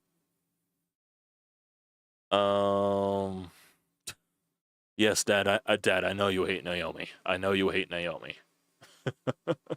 That means she's doing her job.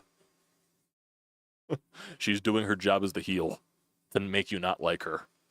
But I think her overall work has been good. Like, she's doing well as the character that she's portraying, like a psychopath. I think eventually Naomi does cash in and succeeds. I think she cashes in during SummerSlam, and that'll probably be like the final thing she does with Jade to screw her over technically.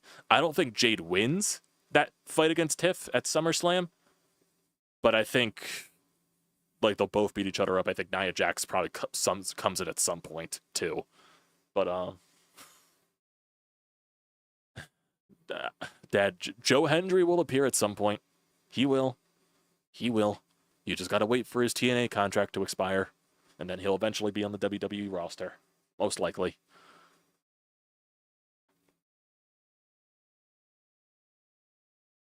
1-2 to Rafi Devers. Hopefully Banks can get out of this.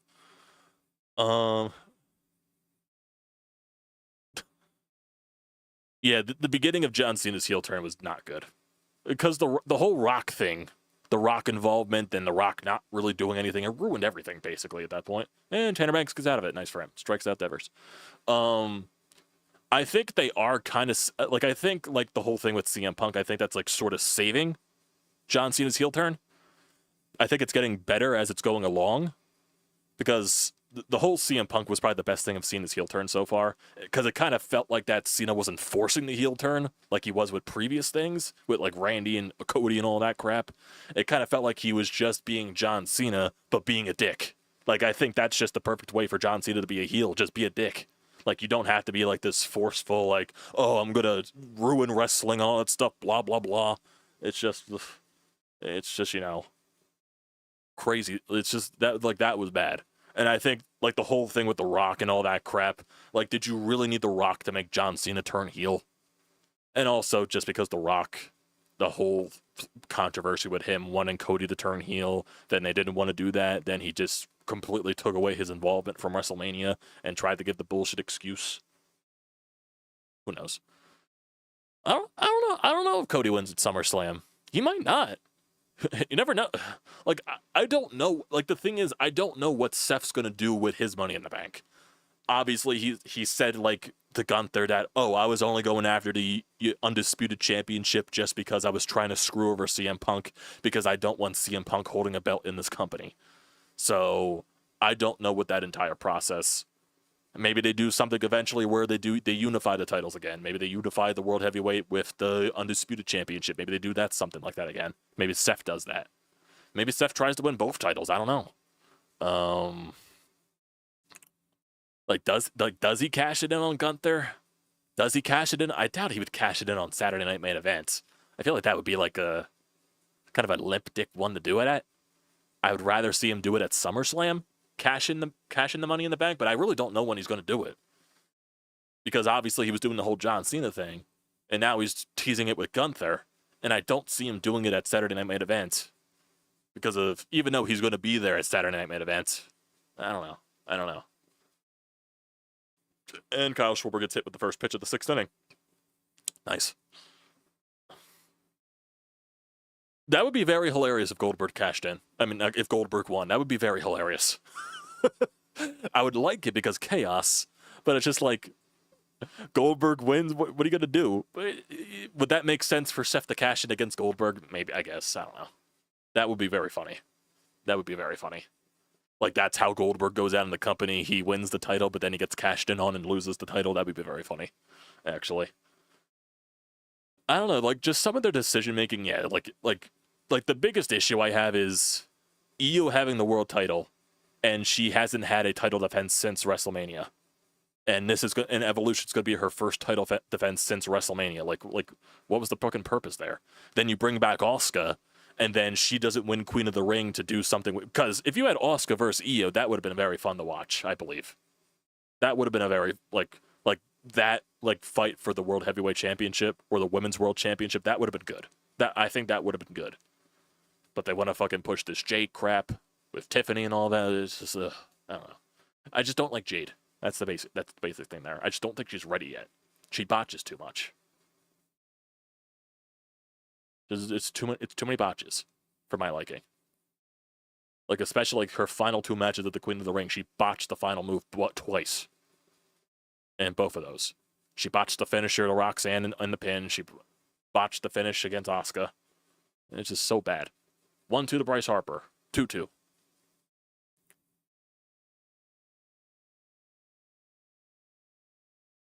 I'm like, I don't know. Like, it kind of does just feel like right now they're rushing. Like, there's really, like, no... Like, the only thing that's long-term right now, storytelling with this, that's going on, is just the Women's Intercontinental title thing. Like, with just, like, overall storylines.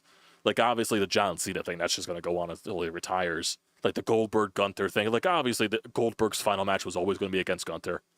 Bryce hits at the right field, that'll be an out. Just a very weak fly ball. Yeah, Goldberg's final match was always going to be against Gunther. It's just weird that he's getting an automatic world title match with that, but it is what it is. Like, realistically, besides like the Women's Intercontinental title, I guess you could count the Seth storyline with his faction. Obviously John Cena. Like, they gotta. Like, it really feels like there's not much storylines right now going into SummerSlam, and they really don't have that many weeks to really do much with it. Because SummerSlam is at the beginning of August, and we're almost at and basically this week is Evolution and Saturday Night's main event, and then they'll have, 2-3 weeks to prepare and set up everything for SummerSlam. I just wonder what they're going to do. Because I just don't, I don't know what they're going to do. That's, the thing. Like, obviously, you're going to have Cody versus John Cena again. That's going to be that fight. I guess we'll see what happens with the World Heavyweight title. Because I don't know. I don't see Seth cashing in. I just don't. Unless he does. I don't know. Schwarber's going, and he is stealing second base. And he steals it. Now he's in scoring position.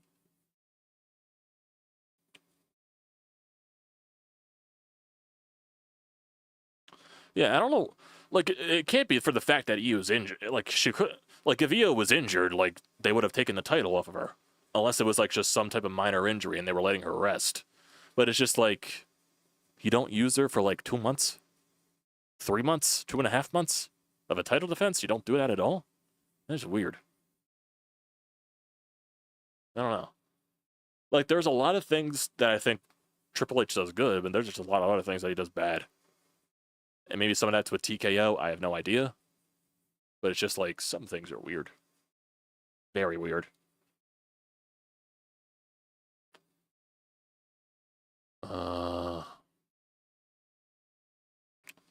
What else? I think Bianca comes back at some point, and that's what ties in this whole Naomi thing. Because I do think Naomi cashes it on Tiff, and I think she gets the title off Tiff. I think that's what happens. Either at Evolution or at SummerSlam. I think more SummerSlam just because Jade's involved in that fight. I don't think she'll do it at Evolution. Even though, never know, I could be very shocked at the end of the day there too. Um,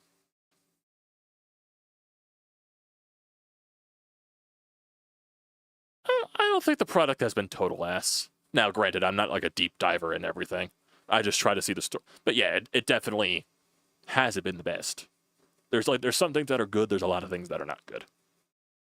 So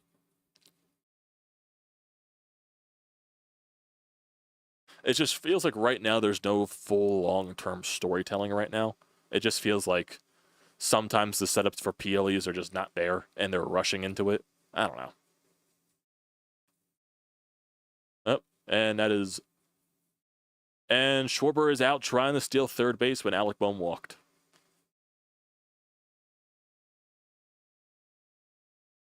Dumb, dumb, dumb, dumb, dumb.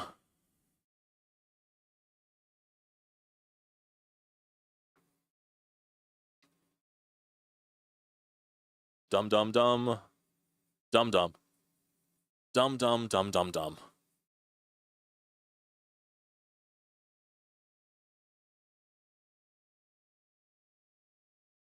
So stupid.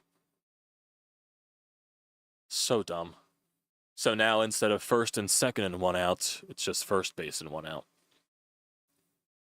I don't understand what kind, like you're trying to force there, man. You didn't need to do that. Even if Schwarber was safe, you didn't need to do that.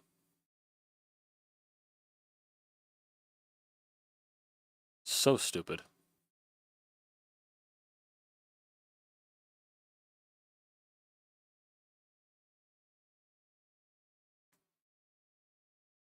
Jeez.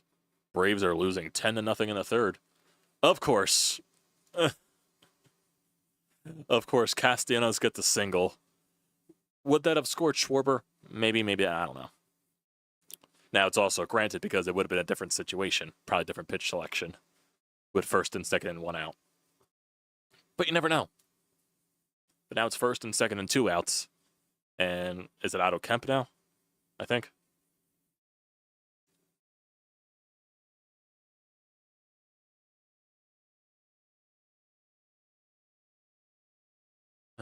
Good luck, Otto Kemp. Hey! Hey! It's one run. Oh my god, a hit with runners in scoring position. Oh my god.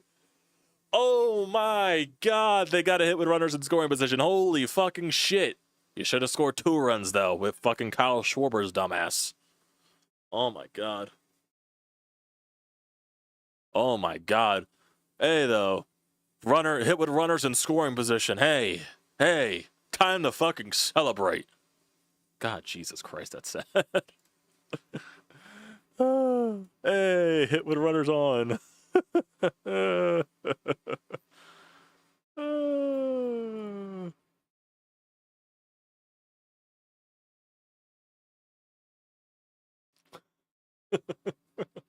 Well, it's Dosa up next now. Watch it. So they're bringing in a righty. Stott's going to pinch it for Sosa, watch.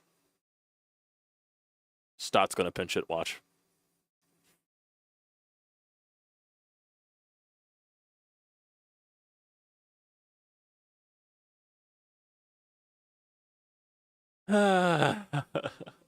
Should have been 2 runs.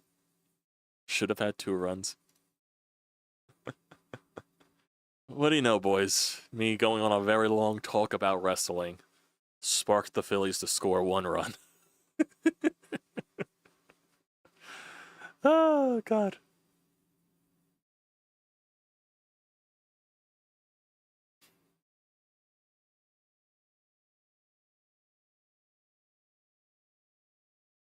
Oh, man. That's hilarious.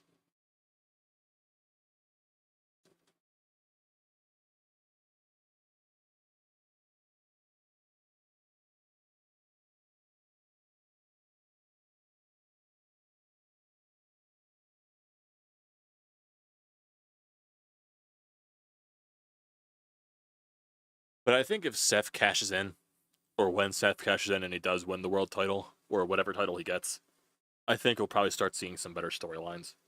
Because then a lot of people go after Seth. Who knows? Maybe you get like a CM Punk versus Seth title match. And maybe that's when CM Punk finally wins a title again. Even though eventually you're going to be getting the Braun Breaker turn against Seth. Even though that's going to be like... The seeds are already planted, but that's probably not going to happen for a while. Because Baron, they just brought the faction together. But those seeds are planted. No, Sosa isn't still in the game. He's not going to pinch it for.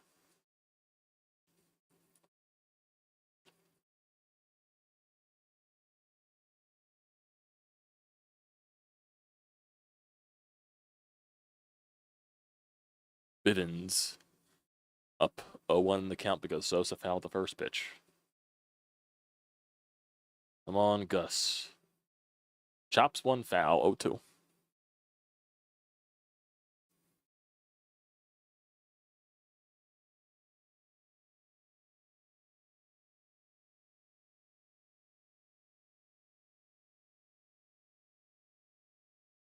Giants have the best bullpen ERA in baseball. 0-2 pitch. How the fuck did he foul that pitch off? That ball was fucking in Los Angeles. How far that was off the plate. Somehow he fouled it off. Don't know how Sosa did that. I'm on, man.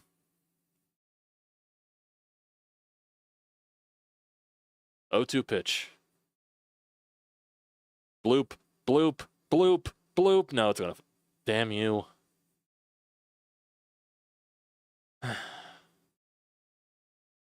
Gotta hit with runners in scoring position, at least. You still... It's 1 for 27 now. Where's 1 for 28? Where's it 1 for 28? It was 0 for 26. It went 1 for 20. You're 1 for 28. Oh my god. Freaking Padres and the Diamondbacks are already in the 7th inning. It's 0-0. Ugh. Had to sneeze there. 1-1 game. Brand new ball game, boys. Brand new ball game.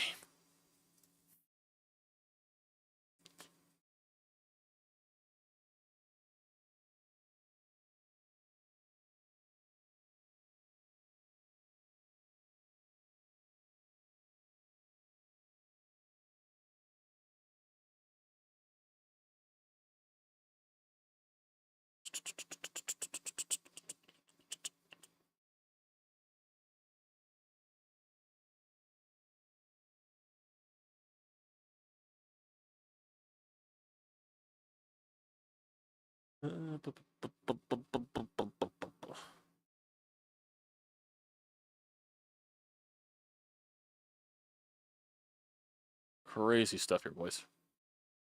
Crazy stuff.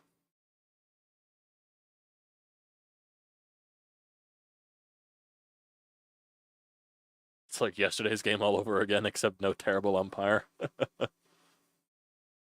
Doesn't help that the Giants have the best bullpen in the league.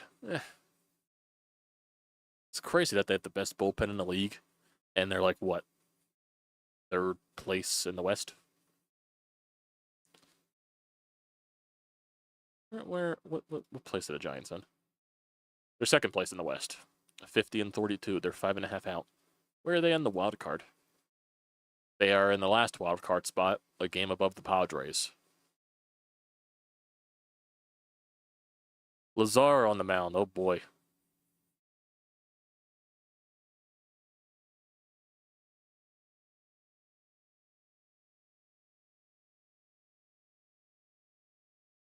Let's see. Max Lazar. 1-run game. High leverage Max Lazar. Against the heart of the lineup, too. In fact.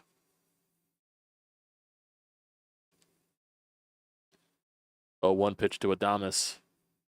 Ball 1.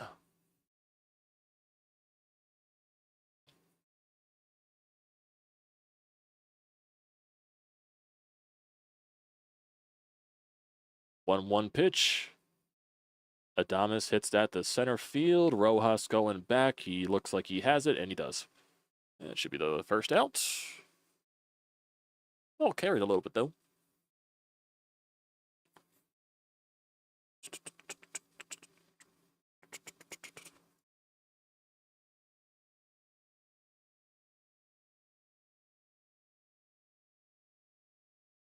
Todd Zalecki posted some stats with the Phillies runner in scoring position scoreless streaks. Oh, Matt Chapman just chops one right back to Lazar. That's a quick second out. So Todd Zalecki posts, according to Elias Sports, in the past 20 years, the Phillies have had 3 other streaks of 26-plus consecutive at-bats with runners in scoring position without a hit. 0 for 28 in 2023, May 13th through May 16th. 0 for 34 in 2009, July 28th through July 21st, or July 31st. And then also in 2009, which was 0 for 26, May 30th through June 1st. Geez, the 2009 team had a lot of offensive droughts. It's crazy.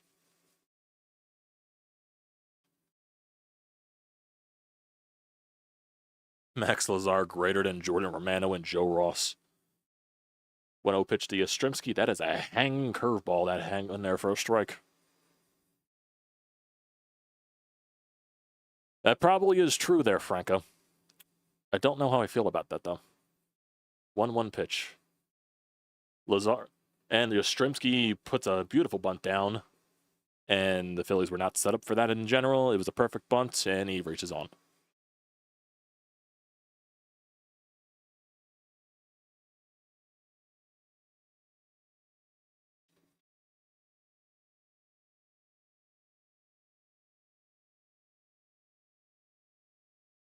It's a good bunt.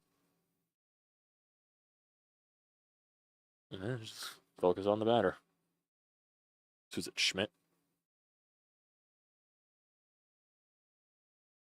That is a strike. Curveball.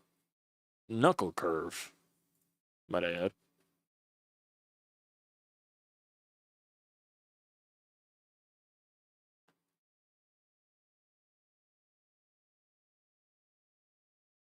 Oh, 1 pitch here to Schmidt. Outside for ball 1.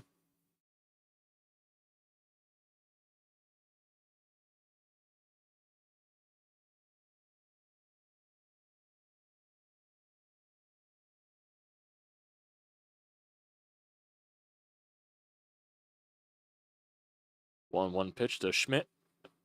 About that. Or did he say it hit his hand? He's saying it hit his hand. So he'll be awarded first base, I think.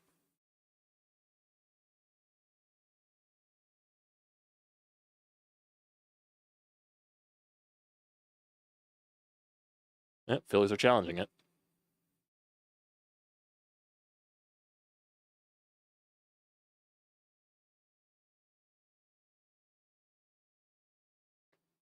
Phillies are challenging the hit by pitch call. Let's see how long this takes. If the ump can get his mic working.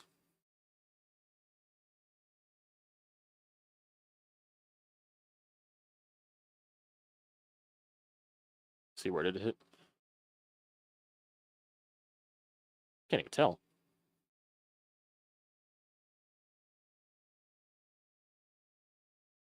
Let's see. That's bat. it's clear as day as the bat. Holy shit. How do you get that so wrong? Probably sold it, that's why.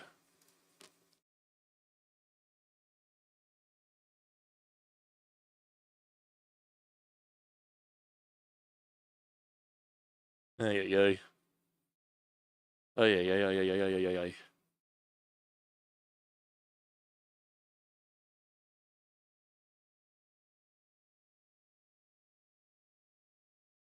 Well, now it's 0-2 in the count to Schmidt.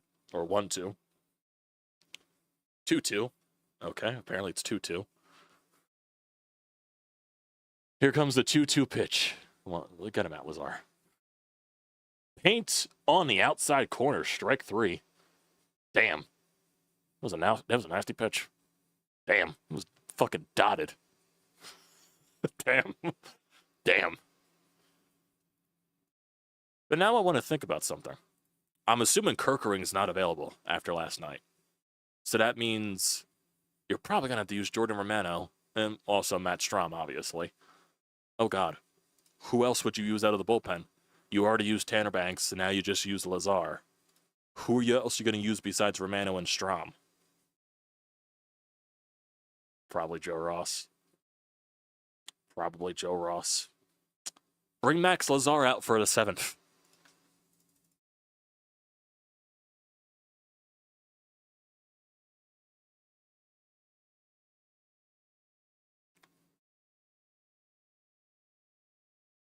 Do do do do do do do do do do do.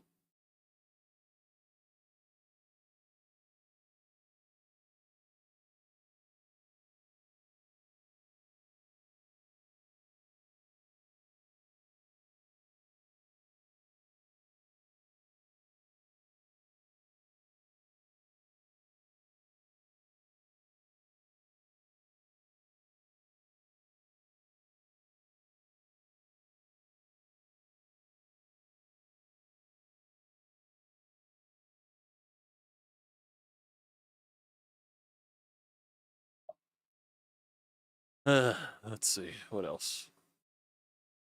Strom, please don't blow it. Well, they have to have a lead to blow in order to blow it. So, won't say that he'd blow it just yet. He could still. Who knows?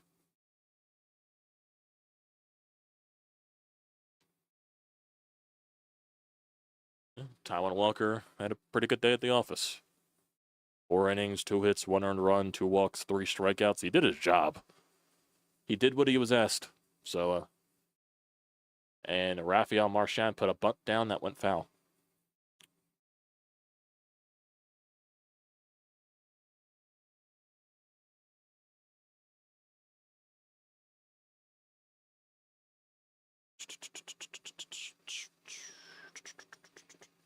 Oh, 1 pitch here to Marchand. Strike 1, or strike 2, I mean.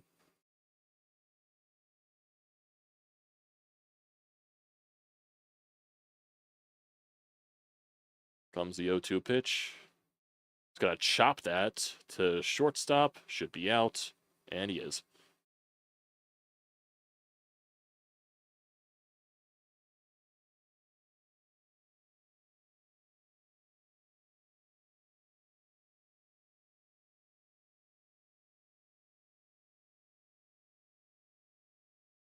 Brandon Marsh is pinch hitting for Rojas now.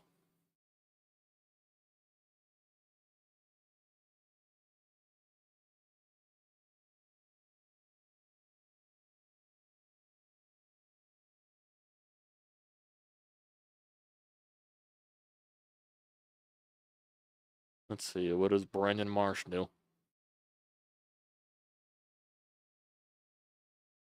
First pitch to Marsh. Takes it for strike 1.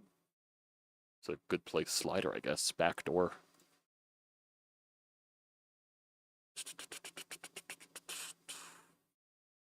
Oh, 1 pitch. It's going to pop up on the left side, and it's going to drop fair. Wow. And Marsh goes to second base on that.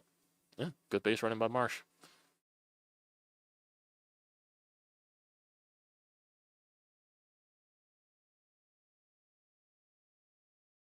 Don't know how that happened. So, ball drops fair. Left fielder bobbles it. That allows Marsh to go to second. Well, now you got a runner in scoring position for Turner. Come on, Trey, bring him home.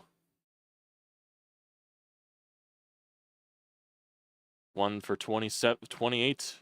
Runners in scoring position, and Turner chops it right back to the pitcher. 1 for 29. But it does move Marsh over the third.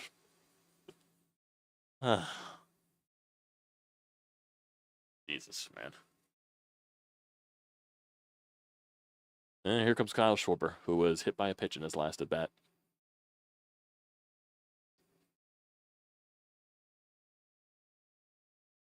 Come on, Kyle, please.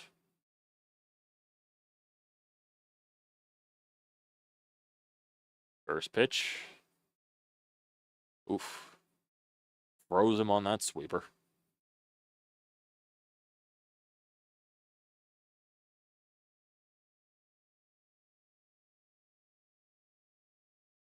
Oh, 1. Come on, Kyle. Swing and a miss at the sinker. He ain't gonna do anything. Ugh.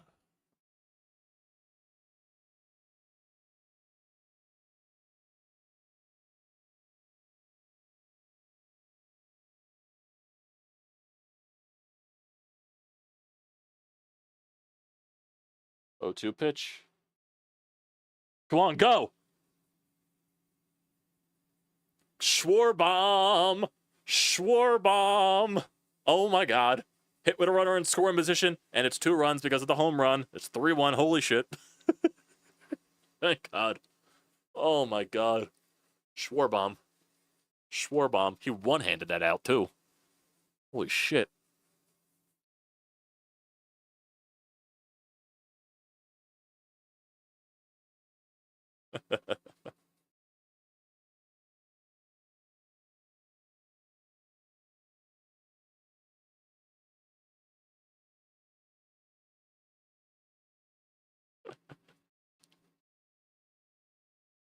Oh, man. Oh, here's Bryce Harper. Inside for ball 1. Well, I guess Kyle made up for his blunder on the base paths. 1-0 pitch to Bryce. Swing and a miss. Hey. Well, it's a 3-1 game now. Who's going to be the pitcher in the bottom of the 7th inning? I have no idea. 1-1 pitch to Bryce. Inside, ball 2. Who's... Oh, yeah, it's Luzardo pitching tomorrow. Joy. Cal Raleigh almost has 40 home runs already. Holy shit. Bryce takes a back... Oh, sinker that just, like... It kind of looked like an Aaron Nola pitch, honest to God. 2-2. I'm on Bryce. Do something. Do something. That's... Broke his bat. Chopper to Chapman, and that's an out. Bryce, are you going to do anything productive? But hey, Kyle Schwarber. 3-1 Phillies. Production.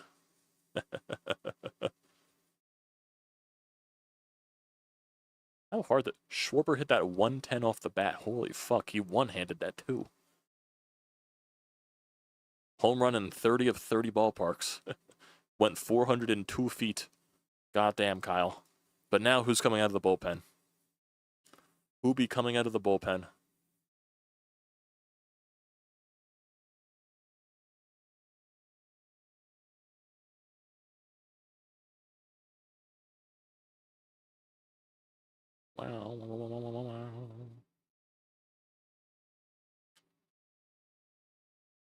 All my freaking Twitter feed is either Phillies right now, cat pictures, or wrestling. That's basically it. That is basically it.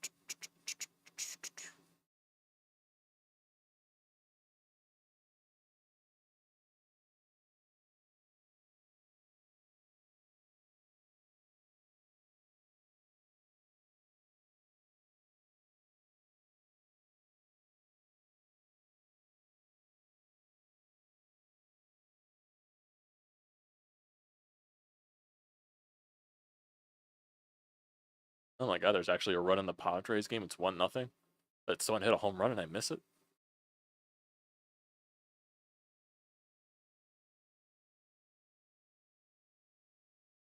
Merrill Kelly is still on the mound for the... He's got 72 pitches in the 7th inning. Holy hell. And I guess he just allowed the run.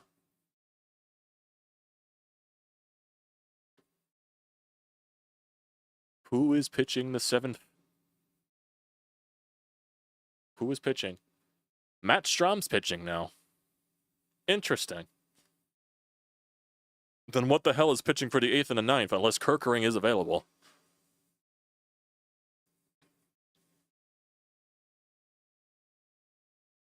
Unless Kerkering is available, which may be the case.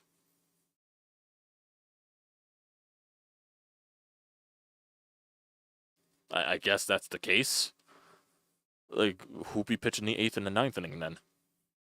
Oh god, I just put a bad thought into my head with Jordan Romano. I am not excited for it. I am not excited. I am not excited for that thought. Holy fuck.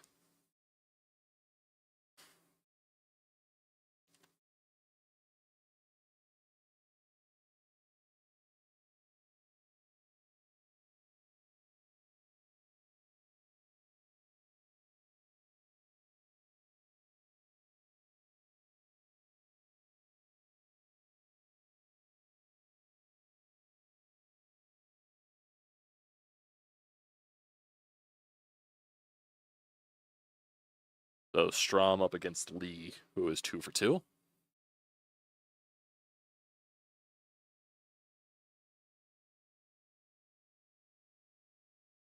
Come on, Strom. First pitch to Lee. Strike.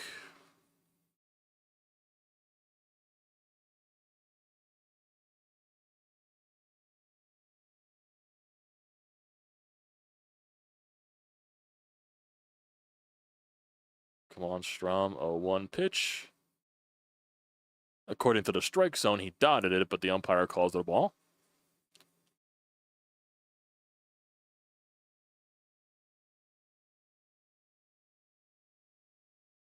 Let's see. 1-1 incoming. And Lee grounds that to Sosa. Out number 1. Damn, he got that in a base fast.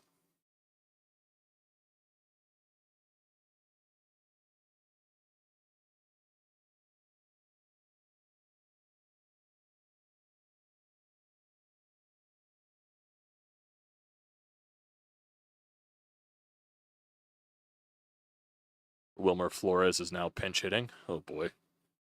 Known Philly killer.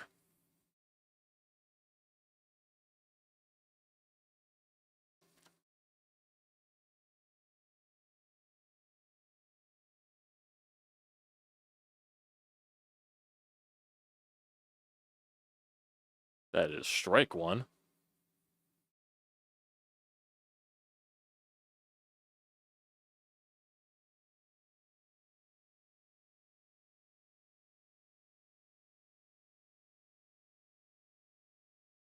Oh, 1 pitch. Flores somehow fouled that pitch off. That pitch was basically near hitting him. I don't know how he fouled that. Okay. And somehow fouled at 103 off the bat. Okay, 0-2 pitch coming. Way upstairs.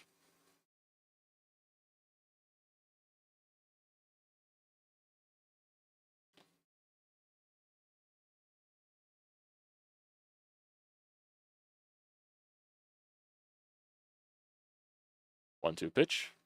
Strike 3.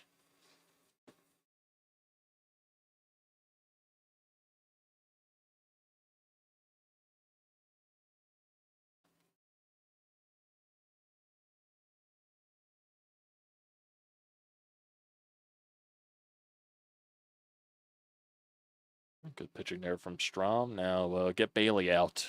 Get a nice 1-2-3. No reason to extend this inning any further. First pitch. Fouls that away.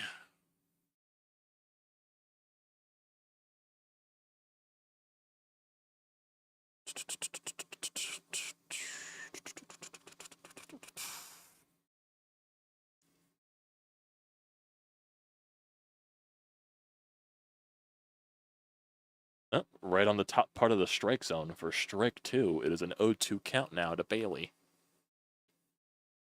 Let's go Stromer. Let's get out of this inning. Let's get out of this inning. Back to the 8th. 1, 0-2. Swing and a miss. Good inning there from Stromer. Good inning. Good inning. Nice work. Okay, boys. I gotta refill my water bottle and also take a piss, so I'll be right back.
Oh boy, what did I just miss?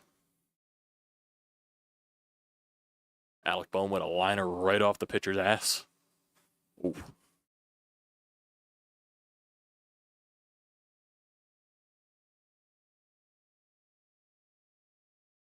Huh?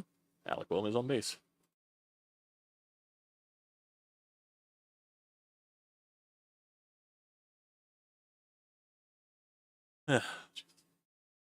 Way to use the pitcher to get a hit. But oof. I also grabbed a very small can of Diet Dr. Pepper. I needed the caffeine. My eyes were starting to get heavy.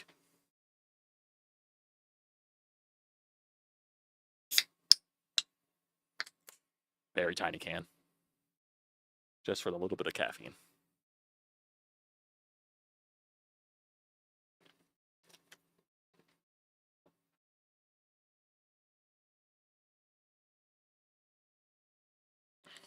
First pitch to Castellanos.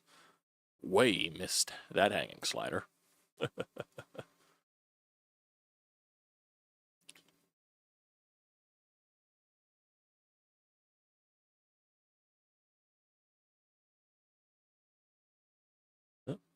About another hanger.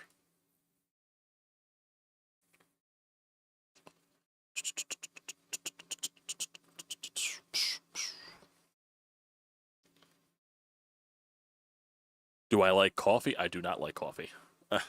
That is an acquired taste that I do not have. There, Robert's in the bullpen. Robert? So I guess Kerkering's not available. They're using fucking everybody. But no, back to your question, I don't like coffee. That is an acquired taste that I don't have. Yes, Daniel Robert. He is in the bullpen.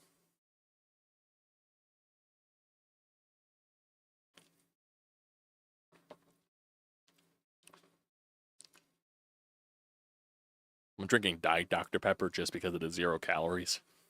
That's basically it when you're on a calorie watch. 0-2 pitch here to Castellanos. And he floats it into the middle of the infield. Someone's going to catch it most likely. Yep, it's Adames. It's 1 out. That was the worst bet I've ever seen in my life.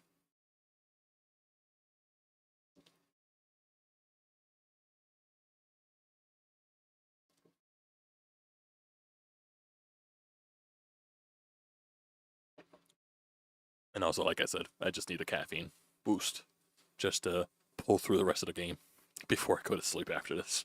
It's probably a very bad decision. But what are you going to do?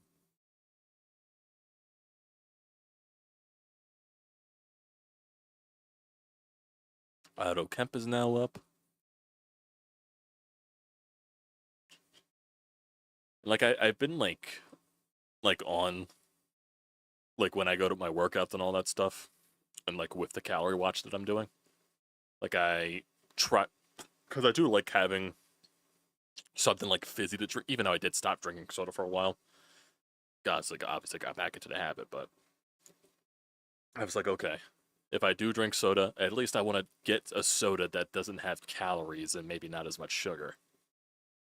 And also won't affect my calorie count much. So I tried, with the Coke Zero Sugar. That was not good. Coke Zero Sugar was not good. I've tried Diet Pepsi before. I don't like Diet Pepsi. I was researching too, like what diet sodas taste the best. And a lot of it said Diet Dr. Pepper probably tastes the best. And I tried it. Yeah, it tastes like regular Dr. Pepper, surprisingly. It's like Diet Dr. Pepper is the most diet soda that tastes like the original. I was like very shocked, like, wow, this actually is pretty nice. Obviously, it's probably still not good for you, but yeah, Stott probably has the day off, most likely.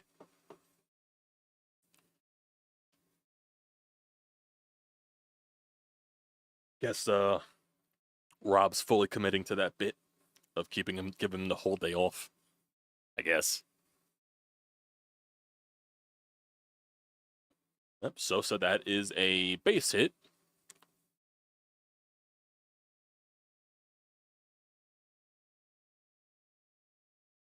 Base hit for Sosa. That's versed in second now. For Marchand? I think.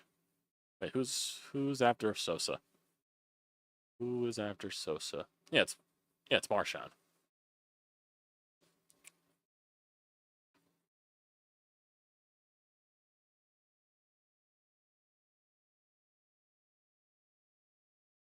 Let's see what Marchand is not going to do.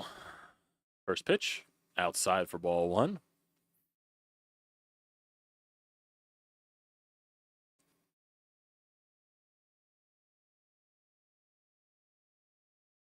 Over 3 for Marchand today.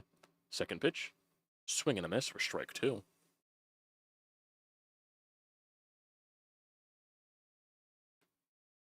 I can't do energy drinks. They're like, I know there's energy drinks out there that don't really have sugar in them. I just can't. Energy drinks are too much. And Marchand grounds out to end the inning. Well, can't ask for too much productive hitting, I guess. So now Daniel Robert is coming out of the bullpen in the bottom of the 8th to face the top of the lineup. You drink G Fuel? I've never tried G Fuel before. Don't plan on it.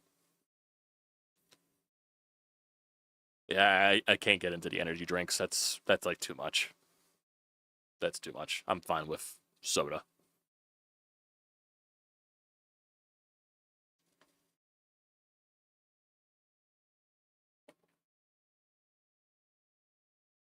I knew some like my friends in like, I think my friends still do this, but I know in like high school, I'm like, how are you drinking a Monster every day? Like some people, they would come in the school with a Monster every morning. I'm like, how the fuck are you drinking this every morning? How is your heart still beating? My God. Now, granted, the guy was very much in shape. I'm just like, still, how are you drinking Monster every day? Like, how do you do that? I would never touch that stuff. Like, the only thing of caffeine that I drink is soda. I don't like coffee. I just don't have the taste for it. And I don't like energy drinks. Well, not that I haven't tried energy drink. I've never tried an energy drink before. I just don't want to. Like Monster, Red Bull, all that crap. Like I had a teacher in middle school that always had a Red Bull on there. I'm like, gee, how do you drink this every day? Or how do you drink that every day? It's weird. But I know there's like that Ghost energy drink out there. Like they even sell it at Phillies games. Like the Phillies have their own flavor of that energy drink. I know there's that C4. I think it's called C4 energy drink or something like that. I forget what it's called. Like I know the gym that I go to has energy drinks in their fridge. I don't know. It's weird. Daniel Robert out on the mound. Oh boy. Are we really getting Jordan Romano possibility for the 9th inning? Oh God.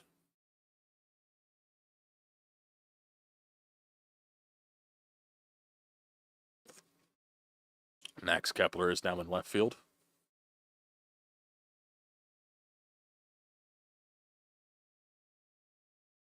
Let's see. Ramos is up. 0-1 count. Second pitch. Strike.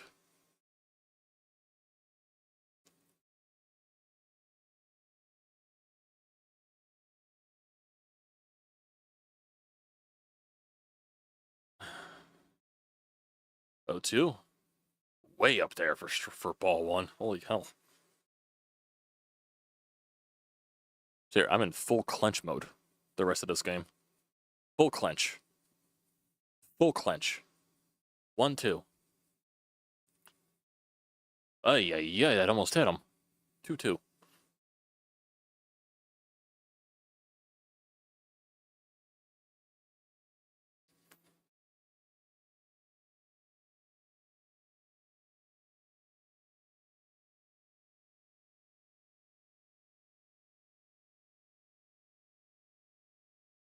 And Robert got a pitch timer violation. 3-2 in the count now. Nice. He's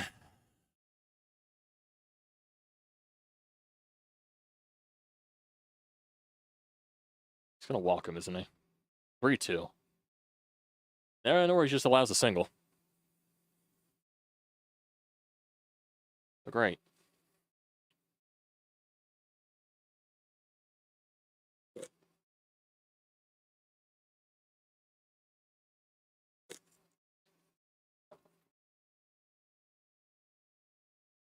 Full clinch mode.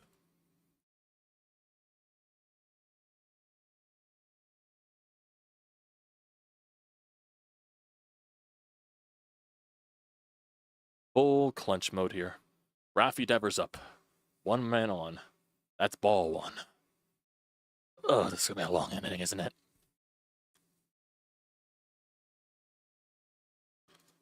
Romano's already getting up in the bullpen. 0-1 pitch here to Devers. Jeez, that was a fucking hanger and a half. And somehow Devers did not swing at it. That was a hanger and a half. Dude, that was a fucking hanging sweeper right over the middle of the plate. How do you not swing at that?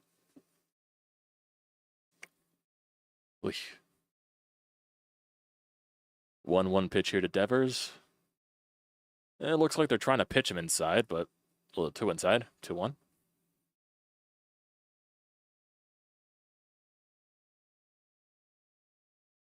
Yay. Definitely not terrified. Definitely not. 2-1 pitch here to Devers. Swing and a miss at that fastball. And Devers was definitely swinging to tie the game.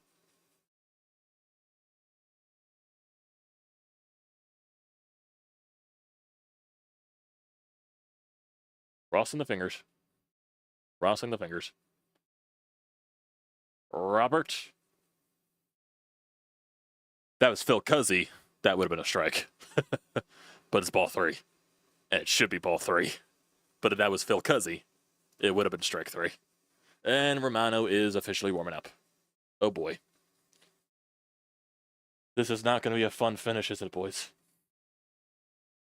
Oh, timeout. Timeout, Devers.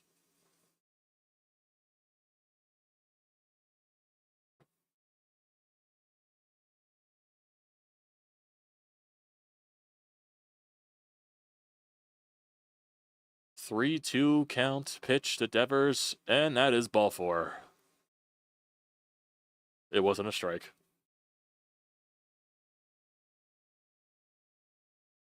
Two base runners.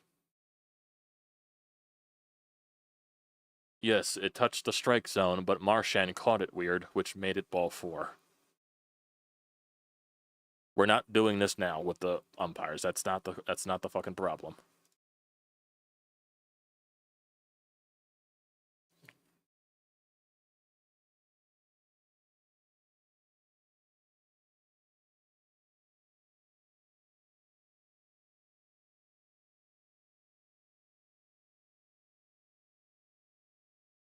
Why wasn't Orion Kerkering available?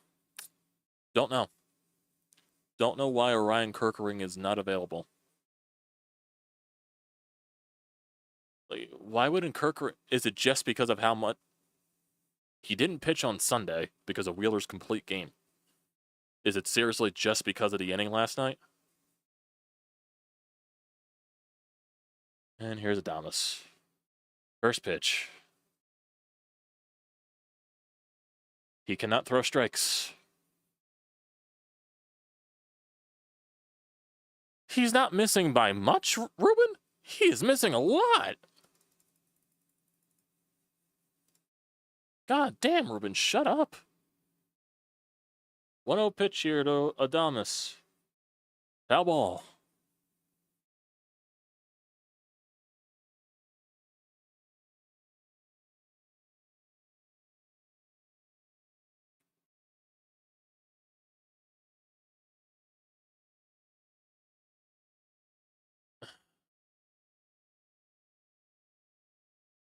One pitch. Oh my God, that was almost a wild pitch. Holy, thank you, Marchand, for saving that. Jesus Christ. Marchand is the only reason that wasn't a wild pitch. Had to fucking reach over a country mile to save that ball, but he got it. Jesus. 2-1 pitch. It's probably going to be ball 3. No, Adames was very aggressive, and that was a strike 2. At a ball in the dirt. Please, just...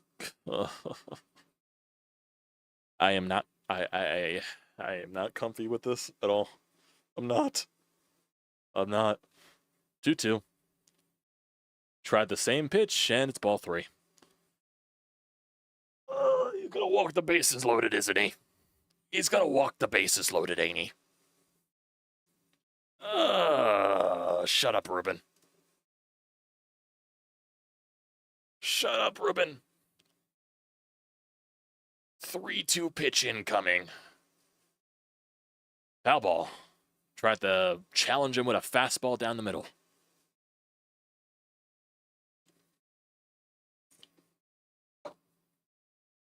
And Matt Chapman's on deck. Nice. I like how all the people come into the chat now with the game being as stressful as it is. I appreciate it. But, yeah, you get to watch me either fucking flip out here. Most likely. 3-2 pitch incoming here to Willy Adames. Oh my god, he struck him out. Holy shit. Thank you, Adames, for being insanely aggressive. And now Rob Thompson is coming up to bring in Jordan Romano. Aye. Jordan Romano's going to pitch. Who's the fucking pitch the 9th? Granted, we got to get to the 9th with a lead. So that's not guaranteed right now. Aye. Aye. Aye. Aye. Aye.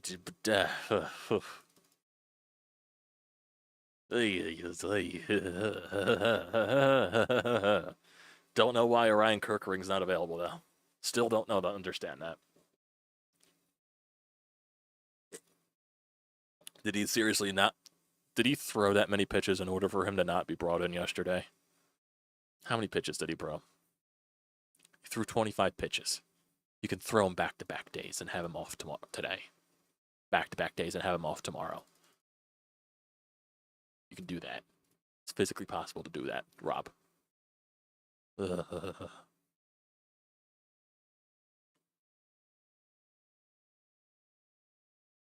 Hey.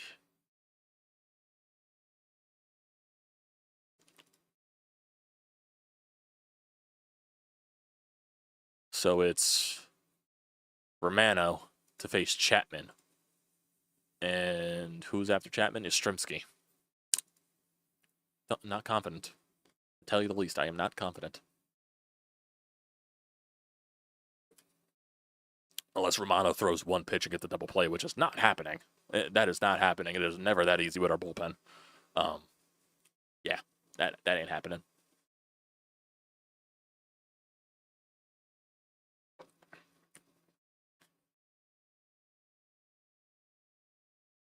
Oh, yeah, it's clearly obvious this team does not make it easy on us whatsoever. I agree with that. Jordan Romano, inherited runners, against Matt Chapman. Definitely not scared. He has an opponent batting average of 2. He's got an ERA near 7, man. First pitch. That is a strike. Completely missed his location, but it was a strike.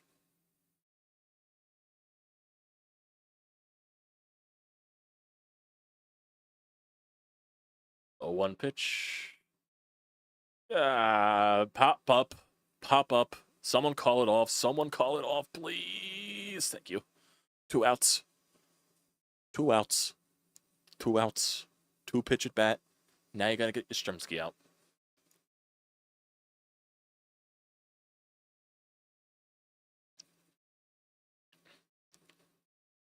In the 50s out there in San Francisco, I would kill for that fucking weather. I'd kill for fucking 50-degree weather right now.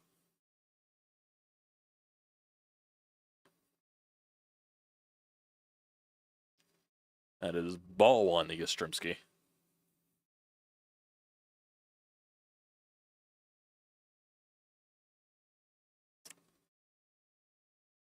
Why would you show that graphic right now, Phillies? Why would you show that graphic? 1-0 pitch to Yastrzemski. It's ball 2. He ain't chasing. Show the graphic. The Phillies are 45-1 when leading after the 7th inning. Why would you show that graphic right now? Why would you show that graphic right now? 2-0 pitch to Yastrzemski. Pop up. Not pop up, well, fly ball. Should be the 3rd out, and it is. Thank you, Romano. Never thought I would say that in my life. Thank you, Jordan Romano. Hey. Most likely, I'm assuming he's going to pitch the 9th. Marsh, Turner, and Schwarber to maybe provide some insurance, which I am not guaranteeing whatsoever. It is not going to happen. Hey. Excuse me. Whew. That felt weird. You know, sometimes the burp also comes out of your nose. That's what happened.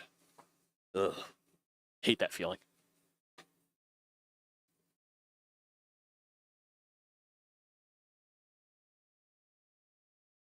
Ugh. Oh, but one more inning to go, hopefully, boys. Hopefully. And the Padres are also winning 1-0 in the top of the 9th. Amazing. That game, I think, started after the Phillies started. And has it end? It's almost over.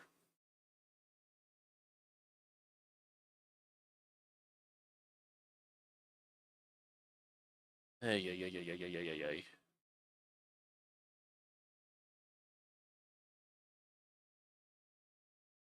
Let's see, does Robert Suarez have one of those blown saves in him against the Diamondbacks?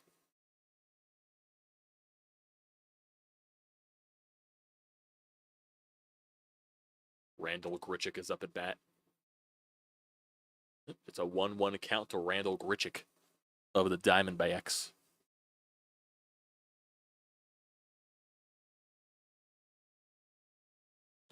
I would also love another run here, Frank. I would love that.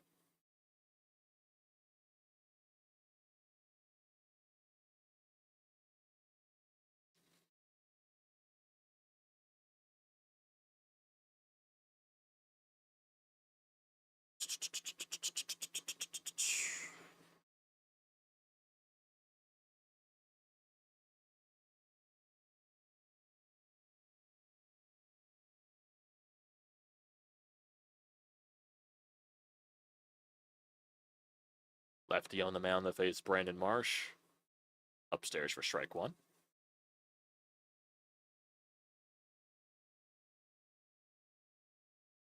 Okay, they brought in a lefty that has a 6 ERA. Maybe you can score runs, but probably not. 0-1 pitch to Marsh. Foul ball. Off his foot.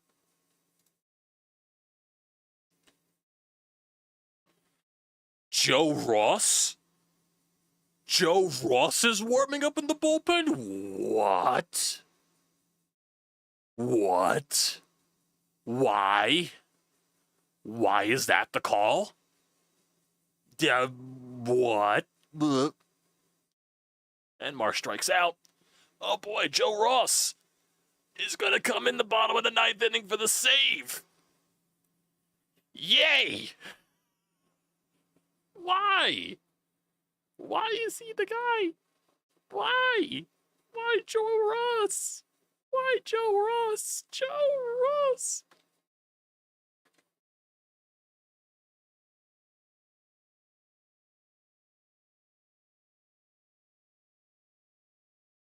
And Trey Turner just popped up.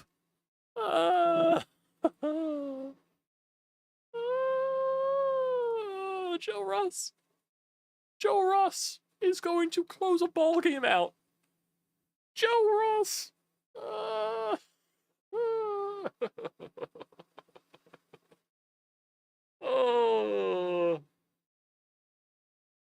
Joe Ross. Joe Ross. Joe Ross. Joe Ross is going to close a ball game out. And Schwarber just popped it up in the foul territory. It's going out of play, I think. No. Yes, it is. Joe Ross, are you mad, Rob?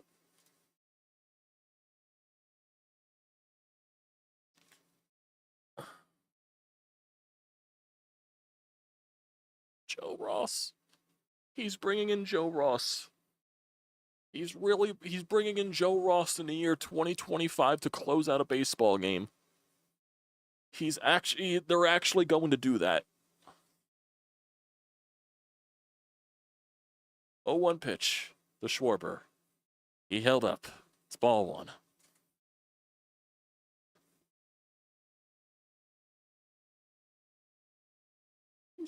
They're bringing in Joe Ross. They're going to bring in Joe Ross to close out a ball game. Oh, my God. 1-1 pitch to Schwarber. Foul ball.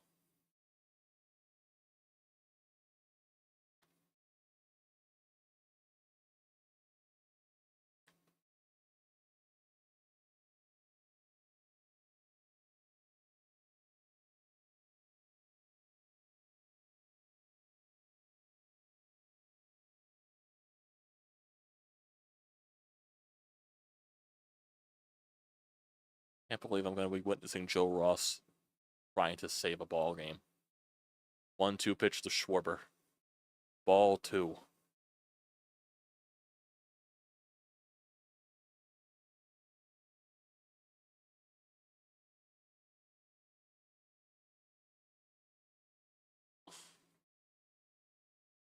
Here comes the 2-2 pitch.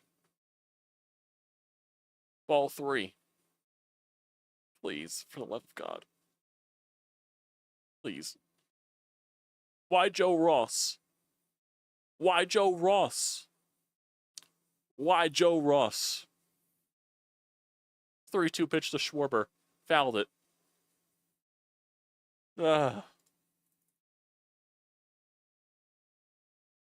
Yep, and the Padres won.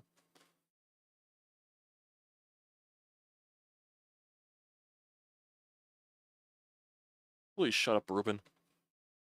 Please shut up. 3-2 pitch to Schwarber. It's going to hit that the other way. It's going to go to the wall. Off the wall. Should be 2, and it is 2. Oh my God, Schwarber.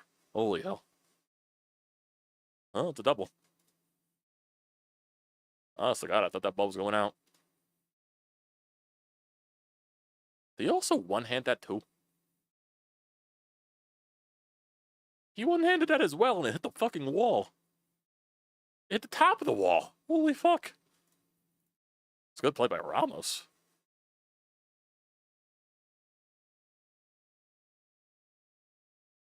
How hard that Kyle hit that off the bat. In fact, that ball almost went out. Okay, Bryce, can you do something productive here, please?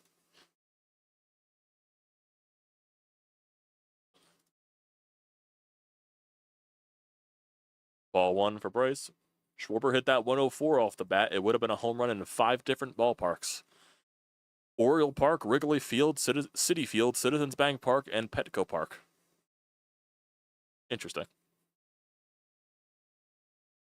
1-0 pitch to Bryce. That is not a strike. Okay, that's probably the first bad strike call of the game.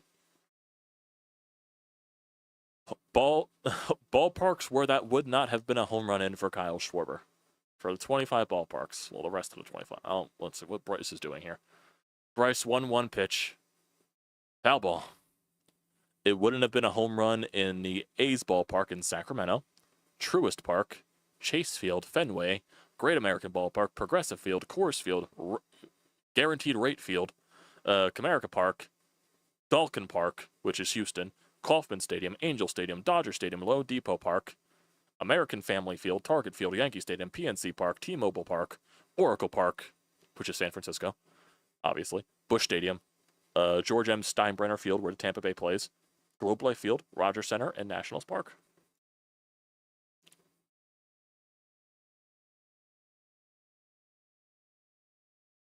Imagine if Kyle used 2 hands. 2-2 pitch to Bryce. Ball 3.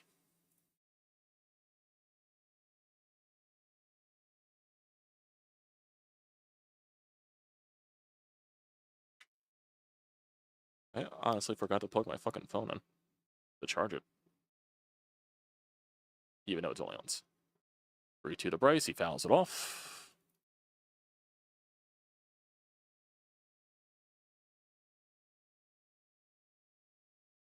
Is Romano going to go back into the ballgame?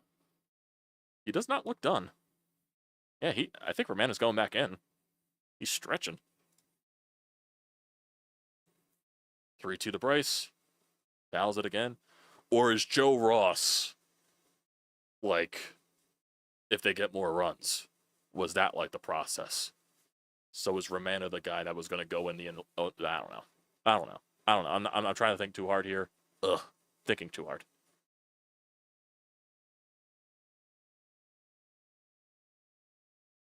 3-2 again to Bryce. He did not go, and that is ball 4. And I got a runner on first and second for Bohm against the left. Never mind. They're bringing in another pitcher. Honest to God, this might force Romano out of the game with this long wait.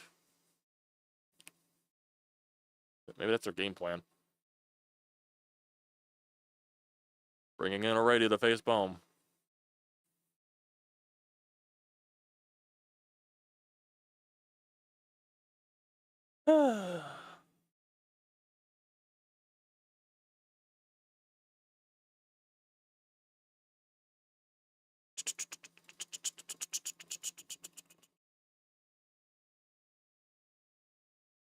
It is 12:18.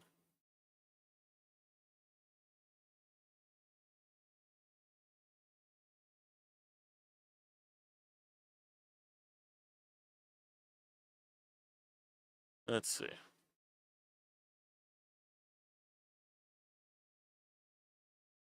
What else is there? What else is there?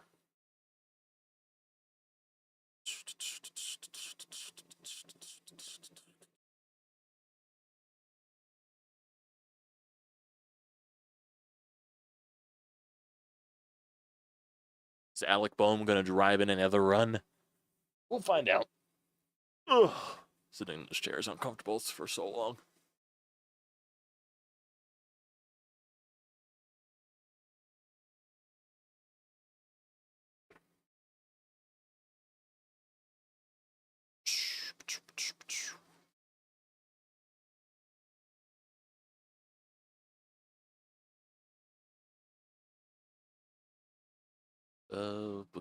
Ba-doo.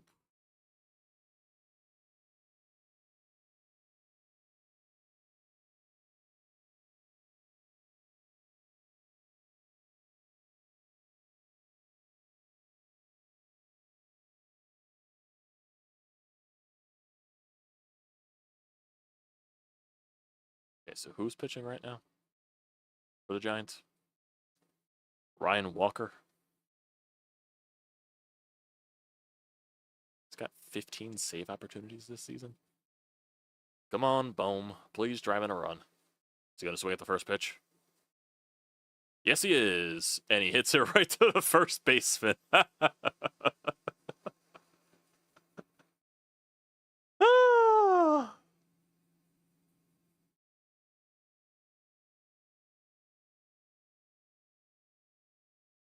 Oh, man, you can't script that, man. You can't script that any better. Fuck. Fuck. Fuck.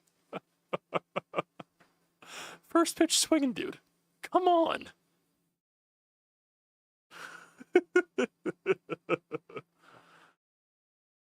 Hello, Landon. How you doing? Welcome to the stream. Who's my team? The Phillies, obviously. As I am freaking out about Alec Bohm swinging at the first pitch to end the inning.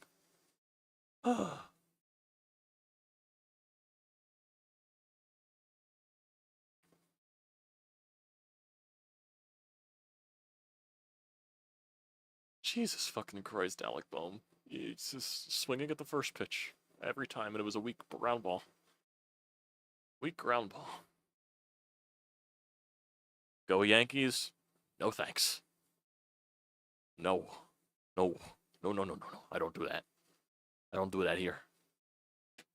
You're welcome to stay along, Landon. But no, no, go Yankees. No, go Yankees. No.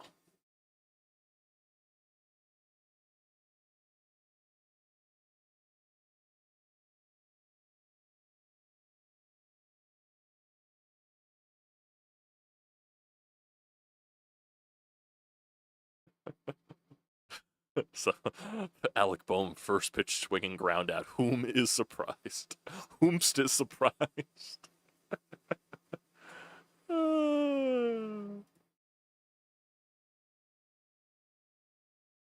leave it though. Oh, excuse me. Jesus. Wi-Fi goes out, and thankfully I am streaming. Cuts off my MLB. Well, better late than never, Raymond. Better late than never. Did you see the Isaac Howard trade with Tampa Bay and the Edmonton Oilers? How do you feel about that as a Lightning fan? So Romano is back out there. Strike one to Schmidt. So Romano is out there for the save. The 5-out save. Casey Schmidt. 0-1. Oh, it's a fair ball. It's a double.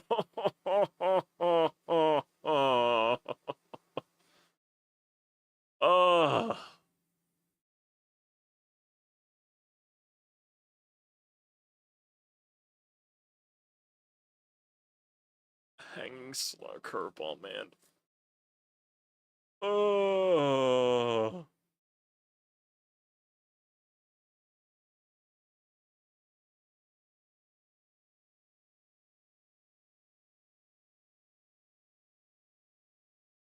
Oh my god, my hair's gonna fucking fall out, man. Watching this team. First pitch to Lee. Somehow that's a strike.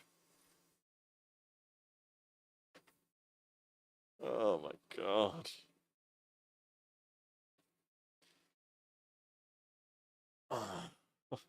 Oh, one pitch here to Lee. Tried to get him to jam. It's a ball.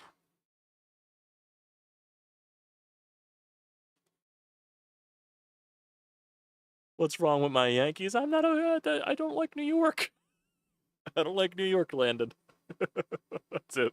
I'm a Philadelphia fan. I don't like New York. 1-1 pitch to Lee. Oh my god, it's a ball.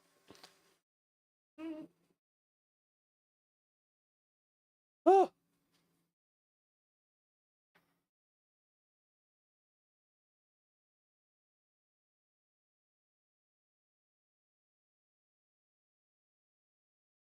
Two one pitch. Foul ball. That was right down the middle of the plate, though.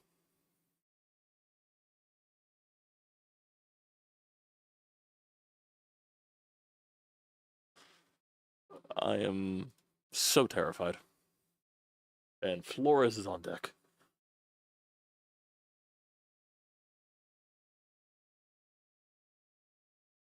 2-2 pitch here to Lee. Pop up in the infield. Someone call it off. Oh my god, Jesus Christ, Bohm. Holy fucking shit.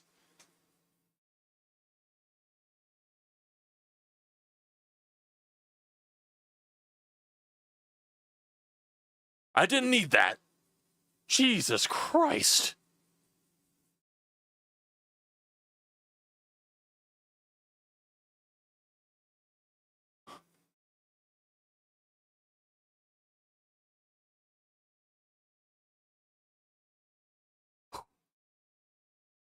Out one. Flores, ball one. Jesus. Boom. I didn't need that. How do you... What is Flores doing? Flores is changing his bat for some reason.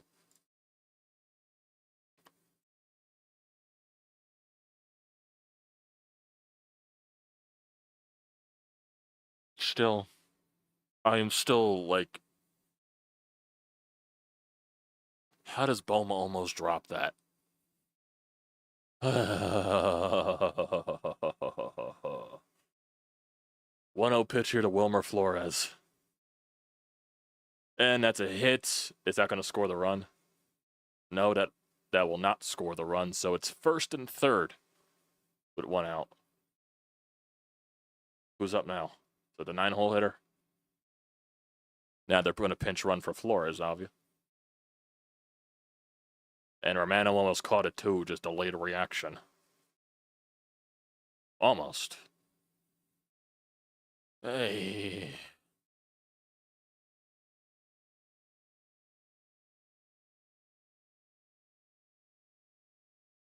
Yep, pinch running for Flores. Watch, they'll steal second base, watch. Yes, Landon, I am a 4-for-4 Philadelphia fan. 4-for-4 Philadelphia fan. Who was this at bat? Bailey? First pitch. Oh!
I hate this team so much. Oh my god. Oh. Fucking PG.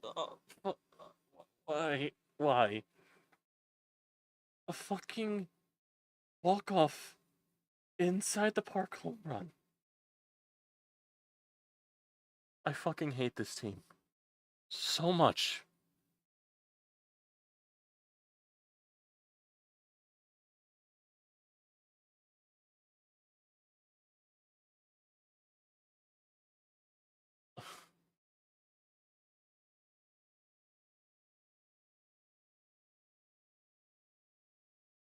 I, I,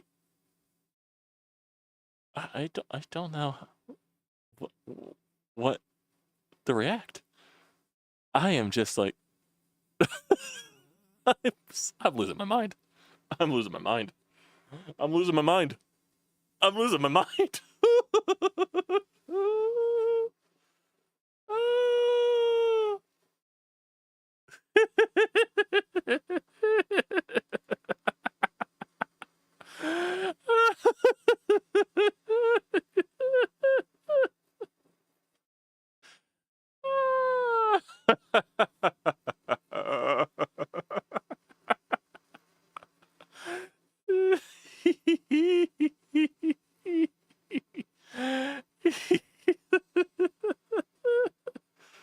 Oh my god. If Jordan Romano's not DFA'd anytime soon, man.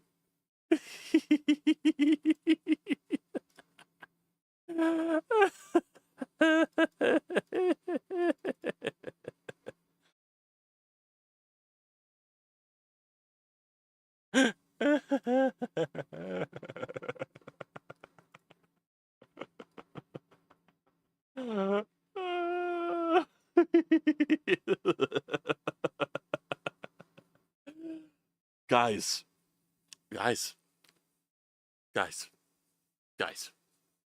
I'm losing my fucking mind here. I'm fucking going crazy. I am losing my marbles. Who is worse, Craig? At least Craig Kimbrell was good. For most of the season when he pitched for, at least Craig Kimbrell was an all-star. He has that to fucking die on. They just overused him. Jordan Romano just sucks. And I mean, he stinks. It sucks. The fact that this guy is not DFA'd, and he can't be DFA'd because this bullpen sucks. It sucks. And whose fault is that? Whose fault is that? Oh yeah, it's your fucking president of baseball operations, Dave Dombrowski. Dave Dombrowski. Your good old G. Willikers Dave Dombrowski. That constructed this bullpen. That chose not to bring back either Jeff Hoffman or Carlos Estevez. And like, nah, we don't want those guys. And I still think John Middleton has some play in that too, but not opening the checkbook. But still. You decide to go for a revamp, like a reshaped career type of thing. Try to go with a low risk, high reward type of thing, or high risk, high reward, whatever the fuck you want to call it. Try to go after Jordan Romano after having a big injury last year. And obviously he's not the same pitcher. He's not. He just isn't. He just isn't. But hey, it's cheap. He was cheap. He was cheap.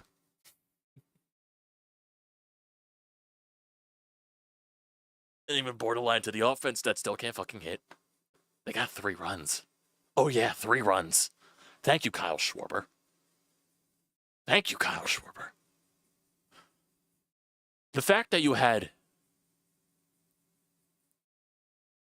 Taijuan Walker only giving you 1 run allowed. And majority of the rest of the bullpen.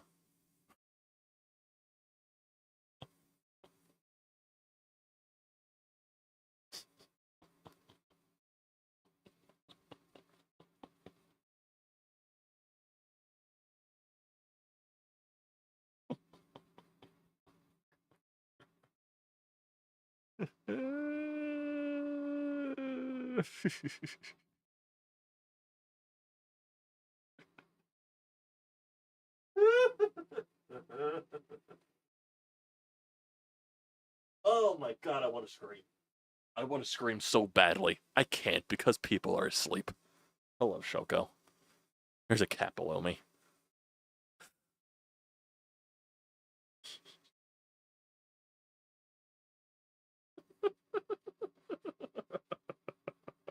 All I can do is laugh, man. All I can do is laugh. That's all I can. That's all I got. That's all I got. That's all I got. I don't want to hear for fucking 1 second from any Phillies insider. Oh, why aren't you enjoying this team because they're first place team? They're one of the best teams in baseball. Why can't you just simply enjoy a first place team? Did you watch what I just experienced tonight? What we all been experiencing for weeks, for years with this team. They're a good team. I understand. Yes, they're the worst good team I've ever seen in my fucking life. They just are. They are the best horrendous team that I've ever seen in my life. No, they're the horrendous best team that I've ever seen in my fucking life. A team that can hit. They don't have bullpen. And they waste starting pitching. That's all they waste starting pitching. You have the best starting rotation in baseball in this year, and you fucking waste it, man. You even got good quality from fucking Taiwan Walker today. And granted, he only pitched 4 innings. You can't hit. You can't hit with runners in scoring position. You can't hit consecutively. You can't do anything. And then you got to rely on people like fucking Jordan Romano to close out a ball game. This is what I stayed up late for, to watch this garbage.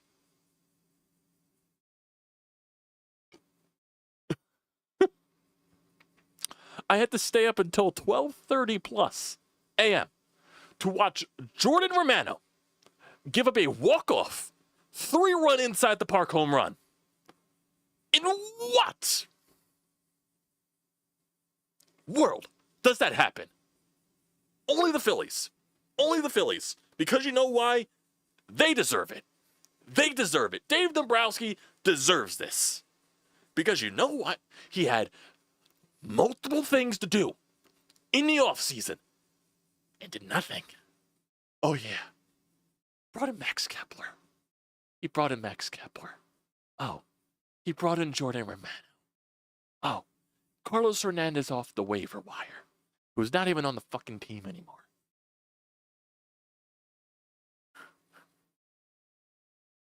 Oh my God. I can't. And people expect that he's going to fix everything at the trade deadline. He's not. Because it's physically impossible to fix everything at the trade deadline from the fucking hole you put yourself in. With so many playoff spots that there are. No team is going to sell as much to give you all the stuff that you need to fix. You need multiple bats. You need multiple bats in this lineup. You need 2 outfielders. You maybe need an infielder. You need multiple bullpen arms. Now, how are you going to get that at one trade deadline? The answer is you're not. You're not. It's not going to happen. It's not.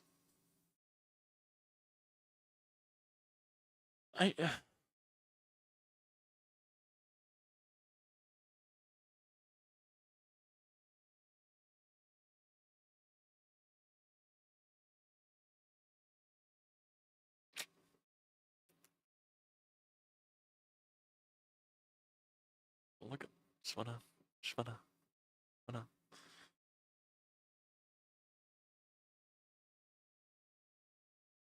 Jeff Hoffman has a 4.46 ERA.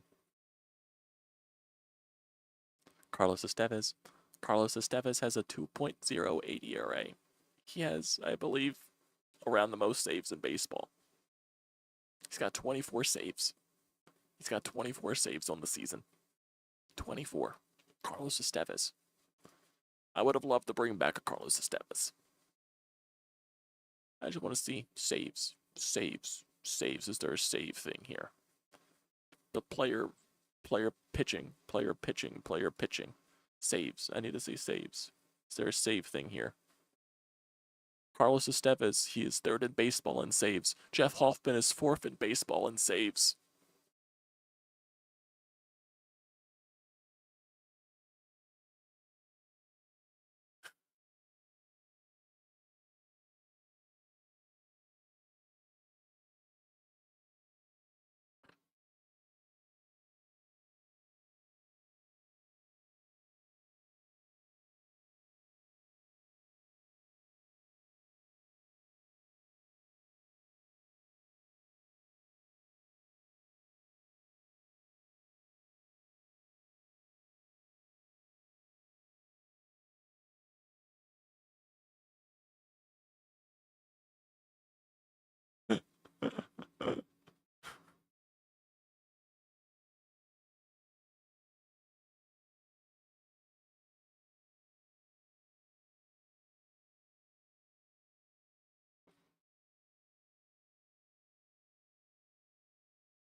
I can't stop laughing.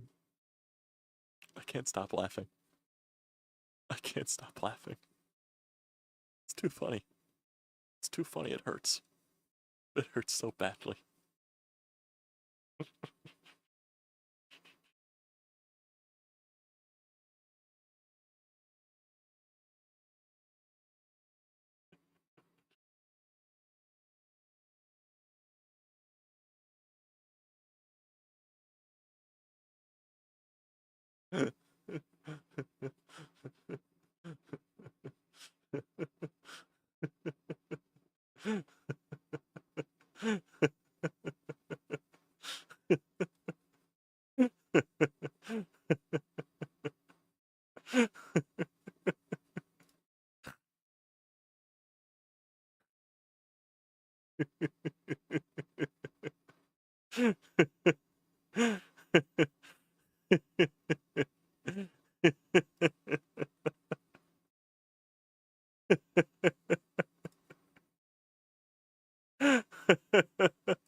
You might think this laugh is fake.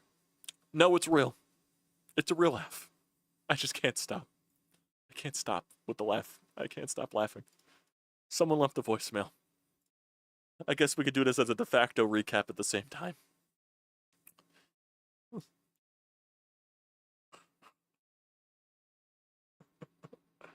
I want to hear the call. Hey, man. Probably a little bit too late. I think your stream is ending No, it's right not. around now. But I called probably a couple weeks ago, and I forgot to tell you my name was Tim. Tim, thank you. But I tried to avoid watching this game, knowing that it was the pitching matchup. You know, I was like, I do not want to spend 3 hours to get embarrassed, right? But plans changed, and I was basically forced to watch the game, and oh my God, dude, this is just, oh. When the guy said that it was the worst division leading team, like, it's so true, man. Like, we have so many holes, man, and if we don't win 3-1 ish, like, we're just losing, dude. Like, we're only winning by only our starting pitching and Kyle Schwarber.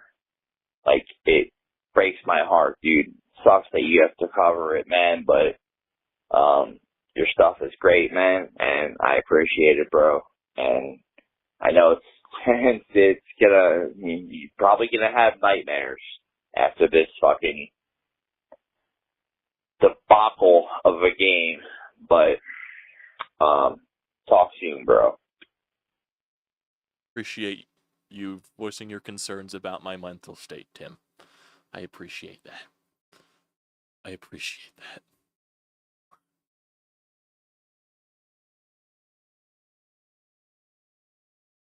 I cannot stop laughing, man. I cannot stop laughing.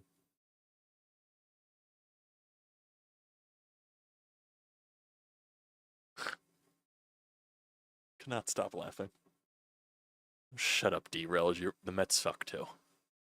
The Mets suck as well. We all fucking suck. The Phillies and the Mets all equally suck.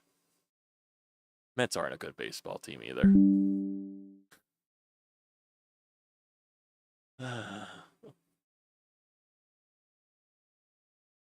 Phillies stink. The Mets suck.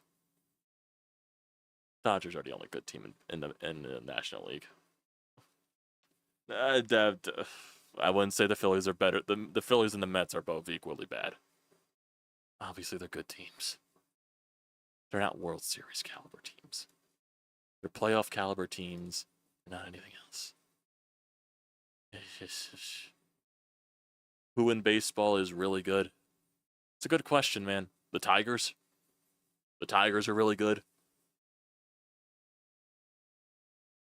Dodgers are really good, even though they're on a 5-game losing streak. Cubs are a solid team. The American League East stinks. Jillian, they're making the playoffs. The Major Baseball is just that bad. They're making the playoffs. The starting pitching alone they'll make the playoffs. D-Row, I am not being delusional. The Mets are not a good team either. I watched you guys be as dysfunctional as the Phillies are. You won against the Baltimore Orioles. You won against the New York Yankees. Good for you.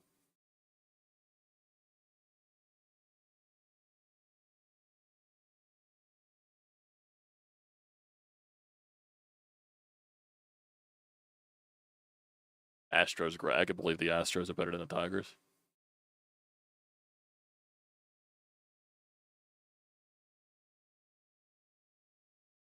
Now I got Mets fans and Yankees fans arguing back and forth in the chat. I was not expecting that's where the night was going.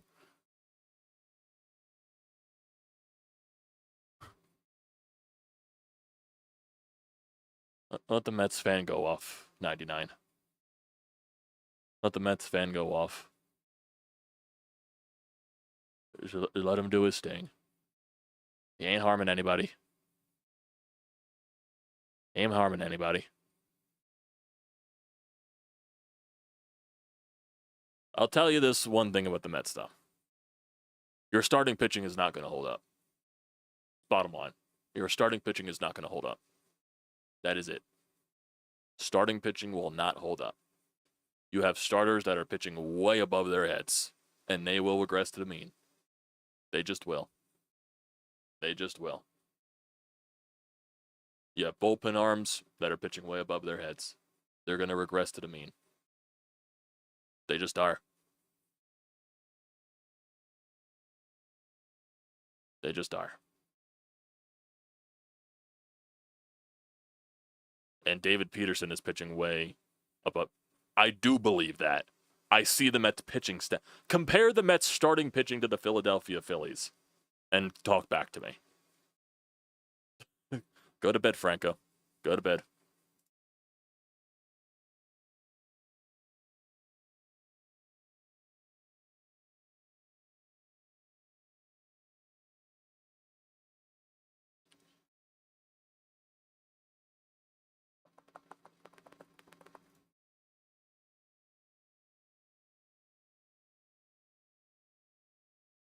Sean Manaea is not that good.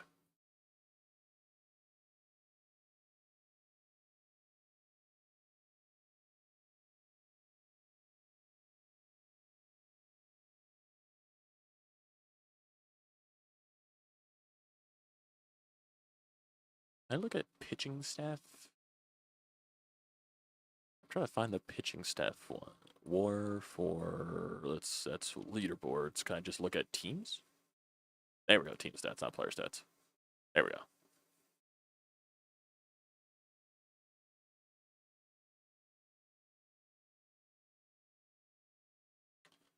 Let's see. Teams in terms of war in their pitching.